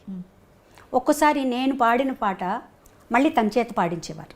తను నాకు ఫోన్ చేసేది, శైలా ఇట్లా నువ్వు పాడిన పాట నన్ను పాడమని అడుగుతున్నారు అంటే మీ వాయిస్ తీసి పాడించే. నేను ఆల్రెడీ రికార్డ్ చేసేసింది. ఎందుకు అలా జరుగుతుంది? అందులో మీరు అంటే ఇది సున్నితమైన ప్రశ్న, కానీ మీ పాట అంత బాగుంది ఒకటి. రెండోది మీరు ఎస్పి బాలు గారి సోదరి. అట్లా కాదండి, ఇక్కడ అలా ఉండదు. ఆ టైంలో ఎవరు హైలైట్గా ఉన్నారు దాన్ని బట్టి ఉంటుంది. అంటే ఎక్కువ ప్రామినెన్స్ ఎవరికి ఉంది అప్పుడు అట్లా కూడా చూస్తారు. మా సినిమాలో చిత్రగారు పాడితే బాగుంటుందండి, మ్యూజిక్ డైరెక్టర్ నన్ను పిలిపి పాడిపించారనుకోండి, లేదంటే ఆ పాట చిత్రగారి చేత పాడిస్తామని. అట్లా తను పాడిన పాటలు కూడా నేను పాడిన ఉన్నాయి. ఓ మచ్చుకు ఒక పాట అంటే మెన్షన్ చేయడానికి, స్వప్న వేణువేదో సంగీత్, అది ఒరిజినల్ నేను పాడాను. తర్వాత చిత్రగారు మిక్స్ చేశారు. అలాగే చిత్రగారు పాడింది నాకు పాట గుర్తులేదు. ఏదన్నా ఉంటే మేము ఇద్దరం ఫోన్ చేసుకుంటాం, ఇట్లా పాడమంటున్నారు, నేను పాడిన శైలాన్ని తను నన్ను అడుగుతుంది, నేను తనని అడుగుతాను అనమాట. ఎందుకంటే మా మధ్య ఏ గొడవలు రాకూడదు రేపు ఫ్యూచర్లో. సో మాకు అలాంటివి అసలు ఏమీ లేవు, ఇద్దరు చాలా హ్యాపీగా ఉంటాం. తర్వాత ఇంకొకటి కూడా అండి, ఎవరి టాలెంట్ వాళ్ళది, ఎవరికి ఎంత ఇవ్వాలో భగవంతుడికి తెలుసు. ఏది ఇవ్వాలో, ఎప్పుడు ఇవ్వాలో, ఎంతవరకు ఇవ్వాలో, ఏది మంచిదో అది భగవంతుడికి తెలుసు. దాన్ని మించి మనం ఏది ఆశించకూడదు. మనకి ఏది వస్తే అదే సంతోషం కదా. ఇప్పుడు నాకు ఒక టాలెంట్ నాకు ఉండొచ్చు, దాన్ని మించి తనకు ఒకటి ఉండొచ్చు, దాన్ని మించి నాకు ఇంకొకటి ఉండొచ్చు. సో ఇలా నేను ఏదనుకున్నా కూడా భగవంతుడు నేను ఎంతవరకు హ్యాపీగా ఉండాలి, నేను ఎంతవరకు, ముఖ్యంగా మనలో జలస్ అనేది ఉండకూడదండి ఫస్ట్. అది ఎప్పుడు మనల్ని ముందుకు రానిది, ఆనందంగా ఉంచదు. ఫస్ట్ మన్ని లోపల తినేస్తుంది అది. 24 గంటలు దాని మీదే ఆలోచిస్తుంటాం. సో నీ టాలెంట్ ఉండి కూడా నువ్వు జలస్ పెట్టుకున్నావు అంటే లోపల అది బయటికి రాదు కదా. ఎలాగూ నువ్వేం చేయదలుచుకున్నావు, నువ్వు స్టేజ్లో ఎలా పాడదలుచుకున్నావు, నీకు ఇచ్చిన పాట నువ్వు ఎలా పాడతావు, అంతే. ఇద్దరం కలిసి ఒక పాట పాడేటప్పుడు కూడా పోటాపోటీగా ఉన్నప్పుడు పాడేవాళ్ళం, అలాగే నవ్వుకుంటూ సరదాగా నవ్వుకుంటూ పాడేవాళ్ళం, అంతే. తప్పించి మా ఇద్దరి మధ్య అని కాదు, నాకు ఏ సింగర్స్తోనూ ఎప్పుడు ఎలాంటి ప్రాబ్లం రాలేదు, ఏ సింగర్స్తోనూ రాలేదు. మీరు అందులో ఒక విధంగా చూస్తే మీకు అడ్వాంటేజ్, ఒక విధంగా చూస్తే డిసడ్వాంటేజ్ అని చెప్పను ఎప్పుడు, కానీ అడ్వాంటేజ్ ఒక ఫ్రేమ్వర్క్ కూడా. మీరు బాలుగారి చెల్లెలు అవ్వడం వల్ల అందరూ మన ఇంటి అమ్మాయి, మన అమ్మాయిని చూసుకోవడం ఒక విధమైన ఇది ఉంటుంది. ఇంకో విధంగా చూస్తే గబుక్కుమని మీరు చొరవ తీసుకుని వెళ్ళలేరు. ఇంకోటి కూడా ఏంటంటే ఎక్స్పెక్టేషన్స్ కూడా ఎక్కువ ఉంటాయి. బాలుగారితో కంపేర్ చేస్తూ బాలుగారు లాగా పాడుతుంది, తను ఇలా ఇంత లెవెల్కి పాడుతుంది అనే ఎక్స్పెక్టేషన్స్ ఉన్నాయి. లక్కీగా ఏంటంటే నేను ఆడపిల్లని అయిపోయాను. ఇదే చరణ్కి అయితే చాలా ఇబ్బంది, చాలా ఎక్స్పెక్టేషన్స్ ఉంటాయి చరణ్ మీద. చాలా ప్రెషర్ అండి. చాలా ప్రెషర్. నేను చరణ్ అన్ననే కాదండి, ఒక క్యాలిబర్ సంపాదించుకొని ఒక సినిమా యాక్టర్లను కానీ ఎవరైనా సరే వాళ్ళ పిల్లలందరికీ ఉంటుంది, కంపారిజన్ ఉంటుంది. 24 గంటలు వాళ్ళకి తర్వాతేనండి వీళ్ళు అంటారు, కానీ వీళ్ళెంత కష్టపడుతున్నారో. ఎవరైనా కష్టపడితేనే ఆ లెవెల్కి వస్తారు, అది రాదు, అది ఆలోచించరు, కంపేర్ చేసేసి బాలేదు అనేస్తారు అనమాట. అది లక్కీగా నేను ఆ అమ్మాయిని అయ్యేటప్పటికి నాకు అది తగ్గిందనే చెప్పాలి. చరణ్ మీద చాలా ప్రెషర్ ఉంది, చాలా ప్రెషర్. ఎప్పుడు మీరు గమనించేవారా, చరణ్ చెప్పేవారా మీతో? నేను గమనించేదాన్ని, నాకు తెలుస్తుంటుంది కదా అది ఇది, అదే చెప్పేది, ఏం పర్వాలేనా నీ స్టైల్లో నువ్వు పాడు, నువ్వు వెళ్ళిపోతూ. కానీ లేత బాలుగారి గొంతు అక్కడక్కడ రాకుండా ఎలా పోతుంది? ఉంటుంది అసలు అప్పట్లో బాలుగారి గొంతులాగే ఉంటుంది చరణ్ గారి లాగే ఉంటుంది. కానీ అసలు మీది అంటే ఒక బ్యూటిఫుల్ జర్నీ, మీ పాటల జర్నీ. ఇందులో మీ ఫోకిష్ కైండ్ ఆఫ్ పాటలు, నాంపల్లి స్టేషన్ కాడి మొదలుకొని ఇవన్నీ ఇంకొక కోణం. అవును, అది చాలా తమాషా అని చెప్పచ్చండి. ఒక ఒక ఒక 1 yearలో కొంచెం తక్కువ సాంగ్స్ పాడి ఒక గ్యాప్ వచ్చేటప్పటికి ఇలాంటి పాట ఒకటి పడేది. సో దాంతో రివైవ్ అయ్యేది. మళ్ళీ కొన్ని రోజులు అయిన తర్వాత ఒక నాంపల్లి స్టేషన్ కాడి, తర్వాత ఒక లాలు దర్వాజా, ఇట్లా వచ్చి మళ్ళీ ఒక రివైవ్ అవుతూ వచ్చేదన్నమాట పాటలు. అసలు నాంపల్లి స్టేషన్ కాడ అయితే పాట విన్నప్పుడు చాలా ఈజీగా ఉంది ఈ పాట, అసలు అంతా ఒకేలాగా ఉంటుంది కదా మనకు. చక్రవర్తి గారు కూడా అంతా ఒకేలాగా ఉంటుందమ్మా, నేను కూడా ఉండాల్సిన అవసరం లేదు, నువ్వు పాడేసేసేయి అనుకున్నాం. మేము అంత హిట్ అవుతుందని ఎక్స్పెక్ట్ చేయలేదండి అసలు ఆ పాట. దానికి అవార్డు వస్తుందని కానీ, అంత హిట్ అవుతుందని కానీ మేము అసలు ఎక్స్పెక్ట్ చేయలేదు. చాలా సరదాగా పాడేసాను పాట. ఒక 1/2 hour 1 hourలో అయిపోయింది పాట, అంతా అయిపోయింది, వచ్చేసాం అనమాట. దానికి వచ్చిన రెస్పాన్స్ చూసిన తర్వాత నాకు చాలా ఆశ్చర్యం వేసింది. ప్రతి వాళ్ళు వాళ్ళ దానికి కోరిలేట్ చేసుకున్నారు. ముఖ్యంగా ఈ పనిచేసేవాళ్ళు, కూలీలు, వాళ్ళందరూ కూడా తెలంగాణలో ఆ పాటని వాళ్ళకి వాళ్ళు అన్వయించుకొని చాలా మా అక్క అప్పుడు హైదరాబాద్లో ఉండేదన్నమాట. వాళ్ళ ఇంటి ఎదురుగుండా ఇల్లు కడుతున్నట్టు కూలీలందరూ. ఆ పాట వింటూ ఈ పోరి ఎంత బాగా పాడింది ఈ పాట, మన బాధలన్నీ చెప్పింది ఇందులో అనేవాళ్ళట వాళ్ళు. నాకు ఫోన్ చేసి చెప్పేదన్నమాట, ఇలా చెప్తున్నారు అని. తర్వాత నేను చక్రవర్తి గారు కూడా కలిసినప్పుడు అనుకునేవాళ్ళు, అన్నయ్య ఈ పాట ఇంత హిట్ అవుతుంది మనం అనుకోలేదు కదా అంటే, చెప్పలేమమ్మా జనాల పల్స్ అది, దాన్ని ఆ టైము అది రిలీజ్ అయ్యేది దాన్ని ఉంటాయి చెప్పారు. అలా చక్రవర్తి గారు కూడా నన్ను చాలా ఎంకరేజ్ చేశారు. ప్రతి సినిమాలో ఒక పాట పాడించారు, చాలా ఎంకరేజ్ చేశారు. తిందామంటే తిండి లేదు, ఏదండి ఉందామంటే ఊరు లేదు, అదా, తిందామంటే తిండే లేదు, ఉందామంటే ఇల్లే లేదు, తిందామంటే తిండే లేదు, ఉందామంటే ఇల్లే లేదు, చేద్దామంటే కొలువు లేదు, పోదామంటే నెలవు లేదు, నాంపల్లి స్టేషన్ కాడి రాజాలింగు రాజాలింగ, రామరాజ్యం తీరు సూడు శివ శంభులింగ, లింగ రామరాజ్యం తీరు సూడు శివ శంభులింగ. అది మన మాదాల రంగారావు గారు అబ్బాయి యాక్ట్ చేశారు దాన్ని. అవును, మాదాల రవి గారు అవును యాక్ట్ చేశారు. తర్వాత టి కృష్ణ గారు కూడా అండి, చాలా మేమిద్దరం చాలా ఫ్రెండ్స్లా ఉండేవారు యాక్చువల్గా. చాలా విషయాలు మాట్లాడుకునేవాడు, ఎంత ఏజ్ గ్యాప్ ఉన్నా ఆయన చాలా విషయాలు చెప్పేవారు నాతో. ఆయన ప్రతి సినిమాలో ఒక పాట పాడించేవారు, ఎన్నో విషయాలు మాట్లాడుకునేవాళ్ళం, పాటల గురించి, తర్వాత ఈ రెవల్యూషనరీ సాంగ్స్ గురించి, అవి ఎలా పాడాలి, ఎవరెవరు పాడుతున్నారు, ఇవన్నీ చాలా చెప్పేవారు ఆయన. చాలా మంచి ఒక ఫ్రెండ్షిప్ ఉండేది మా ఇద్దరికి అన్నమాట. వారు లేకపోవడం అనేది చాలా చాలా చాలా బాధేస్తుంది నాకు. వాళ్ళు వెళ్ళిపోయిన అసలు మాటల్లో ఏం చెప్తామండి అంటే, నిజం అనుబంధం ఉన్నప్పుడు. కానీ మీకు పాటతో పరిచయం అయింది ఫస్ట్ మొట్టమొదటి నాన్నగారి ద్వారా. నాన్నగారు అంటే ఇది జంకుతో అడుగుతున్నాను, నాన్నగారు వెళ్ళిపోయినప్పుడు మీకు చాలా పెద్ద మాటల్లో చెప్పలేనంత బాధ, ఆ తర్వాత ఆ జ్ఞాపకాలు, అది ఎలా కోపోయారు ఆ టైంలో? నాన్నగారితో నేను ఎక్కువ స్పెండ్ చేయలేదని చెప్పాలండి. ఎందుకంటే నేను 2nd, 3rd, 4th చెన్నైలో అన్నయ్య దగ్గర చదివాను. 5th నుంచి 9th వరకు నెల్లూరులో చదివాను. ఈ 2ndకు ముందర పెద్ద ఊహ మనకి ఏం జరిగింది అనేది గుర్తుండేది కాదు. ఈ 5 6 years నాన్నగారి దగ్గర ఉన్నాను. బట్ ఆయన ఇన్ఫ్లుయెన్స్ చాలా పడింది నా మీద. ఎందుకంటే ఒక పట్టుదల ఆయనలో. తర్వాత ఎన్ని కష్టాలు వచ్చినా కూడా ఆయన అస్సలు తొణికేవారు కాదు. మెన్ను విరిగి మీద పడ్డా కూడా చాలా స్ట్రాంగ్గా ఉండేవారు. నేను రాముడిని నమ్ముకున్నాను, ఆయన ఆరాధ్యులైనా కూడా, శైవ పూజ రోజు చేసుకున్నా కూడా రాముడు భక్తుడైన, నేను రాముడిని నమ్ముకున్నాను, రాముడే నన్ను కాపాడుతాడు అన్న దీంట్లోనే ఉండేవారు అనమాట. లక్కీ నేను ఇక్కడికి వచ్చాక ఏంటంటే ఇక్కడి నుంచి నాన్నగారికి నేను ఉత్తరాలు రాసేదాన్ని. ఇంకెవ్వరు రాసేవారు కాదు, నాన్నగారికి మటుకు నేను ఉత్తరాలు, ఎందుకంటే నేను పుస్తకాలు విపరీతంగా చదివేదాన్ని, అలా పిచ్చిగా ఖర్చు పెట్టేదాన్ని బుక్స్ మీద. ఆ టైంలోనే 1000 రూపాయల దాకా నెలకు బుక్స్ మీద ఖర్చు పెట్టేదాన్ని, కలెక్ట్ చేసుకునేదాన్ని బుక్స్. నాన్నగారికి కూడా చాలా ఇష్టం పుస్తకాలు, ఆయన దగ్గర పెద్ద బీరువా ఉంది. నవలలు, సాహిత్యం అన్నీ, రామాయణ భారత భాగవతాలు అయితే ఎన్నున్నాయో చెప్పలేం, అన్నీ అన్నమాట. సో ఆయన నా దగ్గర నా కలెక్షన్స్ చూసి నాకు ఉత్తరం రాసేవారు, అమ్మ ఈ ఫలానా పుస్తకం నీ దగ్గర ఉంటే నాకు పంపించు అని. ఇక్కడి నుంచి నేను ఆ బుక్ పంపించి, నాన్నగారు పుస్తకం పంపిస్తున్నాను, నేను అమెరికా వెళ్తున్నాను, మీకు ఏం కావాలి అంటే, ఆయన ఎప్పుడు అమెరికా వెళ్ళినా ఫౌంటైన్ పెన్ ఒకటి తీసుకురమ్మనేవారు అనమాట. ఆయనకు చాలా ఇష్టం. తర్వాత నాన్నగారికి ఒంట్లో బాగాలేదు అని ఆయన పెద్దగా కూడా కష్టపడలేదండి. నాన్నగారి నుంచి నెల్లూరు నుంచి చెన్నైకి నేనే తీసుకొచ్చాను, కారులో వెళ్ళి నాన్నగారిని తీసుకొచ్చి అమ్మ ఇక్కడే ఉంచుతాం నాన్నగారిని.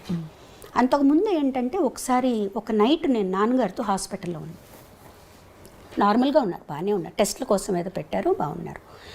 ఆ రోజు మరి ఎందుకో తెలియదు, నాన్నగారు మటుకు నన్ను పిలిచి, మా అన్నని జాగ్రత్తగా చూసుకోవాలి. ఇదేంట్రా ఆయన ఇలా చెప్తున్నారు నాన్నగారు, ఏం నాన్న? లేదమ్మా వాడు ఒక్కడే కష్టపడుతున్నాడు, నువ్వు పక్కన ఉండాలి, అన్నం జాగ్రత్తగా చూసుకోమ్మా. తప్పకుండా నాన్న, అందరం అన్న కోసమే ఉంటాం, మేము అందరం చూసుకుంటాం, ఏం పర్వాలేదు.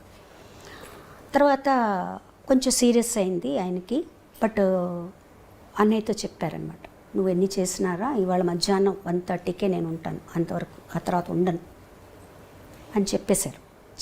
అలాగే 1:30కి అన్నయ్య బ్లడ్ గ్రూప్, నాన్నగారు బ్లడ్ గ్రూప్ సరిపోతే బ్లడ్ ఎక్కించాలన్నారు. అవసరం లేదనేసారు డాక్టర్లు. నాన్నగారు కూడా అవసరం లేదు, అమ్మని చూసుకో నువ్వు చాలు, నాది అయిపోయింది, చాలా పీస్ఫుల్గా వెళ్ళిపోయారు ఆయన. మాకు అప్పుడు తెలియలేదండి, అంటే ఏంటి నాన్నగారు లేరా ఏంటిది, నాన్నగారు బాగానే ఉన్నారు కదా, సడన్గా వెళ్ళిపోయారు ఏంటి. ఆ రిచువల్స్ అన్నీ జరిగేటప్పుడు ఎవరన్నా ఏదన్నా అడిగితే అన్నయ్య సడన్గా నాకు తెలియదండి మా నాన్నగారిని అడగండి అనేవారు. ఆయనకు కూడా యాక్సెప్ట్ చేయలేదు ఇదన్నమాట మాట. మా అమ్మగారికి అసలు మేము చెప్పలేదు, బాడీ ఇంటికి తీసుకొచ్చేంత వరకు అమ్మగారికి చెప్పలేదు. అది కూడా నా మీద పెట్టారన్నమాట, నువ్వు ఎలాగోలా మేనేజ్ చెయ్యి. బాడీ ఇంటికి తీసుకొచ్చిన తర్వాత అమ్మగారికి మందులు అన్నీ రెడీగా పెట్టి అప్పుడు అంటే 82 yearsలో నాన్నగారు పోయారండి. ఆయన చనిపోయిన తర్వాత ఆయనలో ఇన్ని గొప్ప గుణాలు ఉన్నాయా, ఆయనకి ఇంత గుర్తింపు ఉందా, ఎప్పుడు అలాగే జరుగుతుందండి. వాళ్ళు పోయిన తర్వాత కానీ కొన్ని విలువలు మనకు తెలీదు, చాలా చాలా తెలీదు. ఆయన లైబ్రరీ మటుకు నాకు ఇచ్చెళ్ళారు. ఆ లైబ్రరీ చూస్తే అసలు ఎంత చదివారు ఈయన, ఎంత తెలుసు ఈయనకి. ఆయన కొన్ని కీర్తనలు రాసుకున్నారు, దాదాపు ఒక 50-60 కీర్తనలు రాసుకున్నారు ఆయన. శ్రీ పండిత నుత అని వస్తుందన్నమాట దానికి ట్యాగ్ ముద్ర. అవన్నీ చూస్తుంటే నేను అన్నకు చెప్పాను అనమాట, అన్న లైబ్రరీలో ఇట్లా నాన్నగారు ఇన్ని అంటే మేము అనుకున్నాం అనమాట, దాన్ని తీయించి చేద్దాం, పాటలు చేద్దామని. ఎంత ఓరోషియస్ అనమాట, ఎంత బుక్స్ చదివారు, ఎంత నాలెడ్జ్ ఉంది. ఏదన్నా అడిగితే ఇలా టిప్స్ మీద చెప్పేసేవారు, మంత్రాలు కానీ ఏదన్నా మనకు తెలియని సాహిత్యంలో తెలియని ఉన్నా కూడా చెప్పేసేవారు. ఏమీ తెలియనట్టు చాలా కామ్గా ఉండేవారు అనమాట, చాలా సరదాగా ఉండేవారు. ఆయన పోయిన తర్వాత మా వదిన కూడా, నేను అసలు ఆడవల, అది ఒక స్టేజ్లో ఉన్నాను నేను, అది నాకు నమ్మకం లేదు, ఏమీ లేదు, ఏదో పని చేస్తున్నాను. మా వదిన కూడా చెప్పింది, నువ్వు ఒకసారి కూర్చొని ఏడ్చేస్తే ఆ లోపల ఉన్న బాధ అంతా పోతుంది అంటే, నాకు ఏడుపు రావట్లేదు, నన్ను ఏం చేయమంటారు. అంతా అయిపోయాక ఇంకా సాయంత్రం రూమ్లోకి వచ్చి నా రూమ్లో నిలబడ్డాను అనమాట. నిలబడేటప్పటికి ఐ ఫెల్ట్ హిమ్, నా పక్కన మా నాన్నగారు ఉన్నట్టు. సో దెన్ అప్పుడు మంచం మీద పడిపోయి ఏడ్చి అలా నిద్రపోయాను అనమాట. సో అంతే. ఆ తర్వాత అసలు లేదు, నేను ఇంకా అందరికీ ధైర్యం చెప్పడం మొదలుపెట్టాను అనమాట. నాన్న ఎక్కడికి వెళ్ళలేదు, మనతోనే ఉంటారు, మనల్ని ఆయన లీడ్ చేస్తారు, మనకి ఏ భయం లేదు. Same thing I felt with అన్న. అసలు అది అది ఎందుకంటే ఇప్పటికి స్టిల్ నాకేంటంటే ఆయన ఎక్కడో ఉన్నారు, హీస్ దేర్, ఏదో కచేరీలు చేస్తూ పాడుకుంటున్నారు, ఆయన ఉన్నారు. ఎందుకంటే ఆయన లేరు అన్న ఒక్క క్షణం ఏదో ఆగిపోయినట్టు అనిపిస్తుందండి, కడుపులోంచి ఒక బాధ వస్తుంది. అది ఎప్పుడు మనల్ని ఒక్కసారి స్టేజ్ మీద ఒక మంచి పాట పాడుతున్నప్పుడు సడన్గా వస్తుంది. ఆ పాట పాడుతుంటే మీ ఇద్దరు షేర్ చేసుకున్న క్షణాలు అవన్నీ వస్తాయి అన్నమాట. ఆ పాటకు న్యాయం చేకూర్చాలి ఫస్ట్ మనం. అలాంటప్పుడు ఎక్కడ లేడు తను, ఏ పాట తీసుకున్నా నాతో పాడిందే, ఏ స్టేజ్ మీదకి వెళ్ళినా తను, ఏ ఊరు వెళ్ళినా తనే పక్కన ఉంటాడు, ఎక్కడికి వెళ్ళినా తనే ఉంటాడు. తను లేడు అని ఎలా అనుకోవాలి? నేను తనని లాస్ట్ కలిసినప్పుడు నేను చెప్పాను, అన్న ప్రపంచం అంతా నీ కోసం వెయిట్ చేస్తుంది, నువ్వు రావాలి అంటే. నేను కూడా ప్రపంచం కోసం వెయిట్ చేస్తున్నానమ్మా, నేను అందరినీ చూడాలి ఉంది నాకు. తనకి ఎక్కడో ఒక అనుమానం పడిందండి, తను ఫర్దర్గా పాడగలనా లేడా, అయ్యో అది వచ్చేసింది తనకి బాగా. సో మేము ఇంకా మాకు లాస్ట్ వరకు డాక్టర్లు ఏంటంటే హోప్ ఇచ్చారు, వచ్చేస్తారు, ఏం ప్రాబ్లం లేదు. But he went through a lot, 51 days. తర్వాత డాక్టర్లు చెప్పేటప్పటికి అందరూ యాక్సెప్ట్ చేశారు, బట్ నేను యాక్సెప్ట్ చేయలేదు. చరణ్ తీసుకెళ్ళి చూపించారు నన్ను, తీసుకెళ్ళి అంటే లేదు లేస్తాడు తను, నాకు పర్లేదు మంత్రం చెప్తాను చెవిలో, తను లేస్తాడు అని తన చెవిలో ఏదో మంత్రం చెప్పి నేను తను తప్పకుండా రేపు లేస్తాడు, నేను నమ్మను అని. వదిన లేదమ్మా అంతా అయిపోయింది, బ్రెయిన్ డెడ్ అంటున్నాడు. లేదు వదిన లేదు, తను ఉంటాడు, ఇక్కడికి వెళ్ళాడు. అది మా కుటుంబానికి ఒక పెద్ద షాక్ అండి. అసలు మేము ఎవ్వరం ఎక్స్పెక్ట్ చేయని షాకు. ఆ కరోనా అనే ఒక ఇది ఇంత దూరం తీసుకొస్తుందని మేము అసలు ఎక్స్పెక్ట్ చేయలేదు. అంటే చాలా చాలా అన్యాయం అండి, అధర్మం ఇది. అంటే భగవంతుడి మీద కోపం వచ్చింది అభిమానులందరికీ, మా అందరికీ. కుటుంబం సరే మీకు ఎలా ఉంటుందో చెప్పలేము. బాలుగారు శ్వాస పోశారు పాటలోకి. బాలుగారికి శ్వాస ఇబ్బంది అవ్వడం ఏంటండి?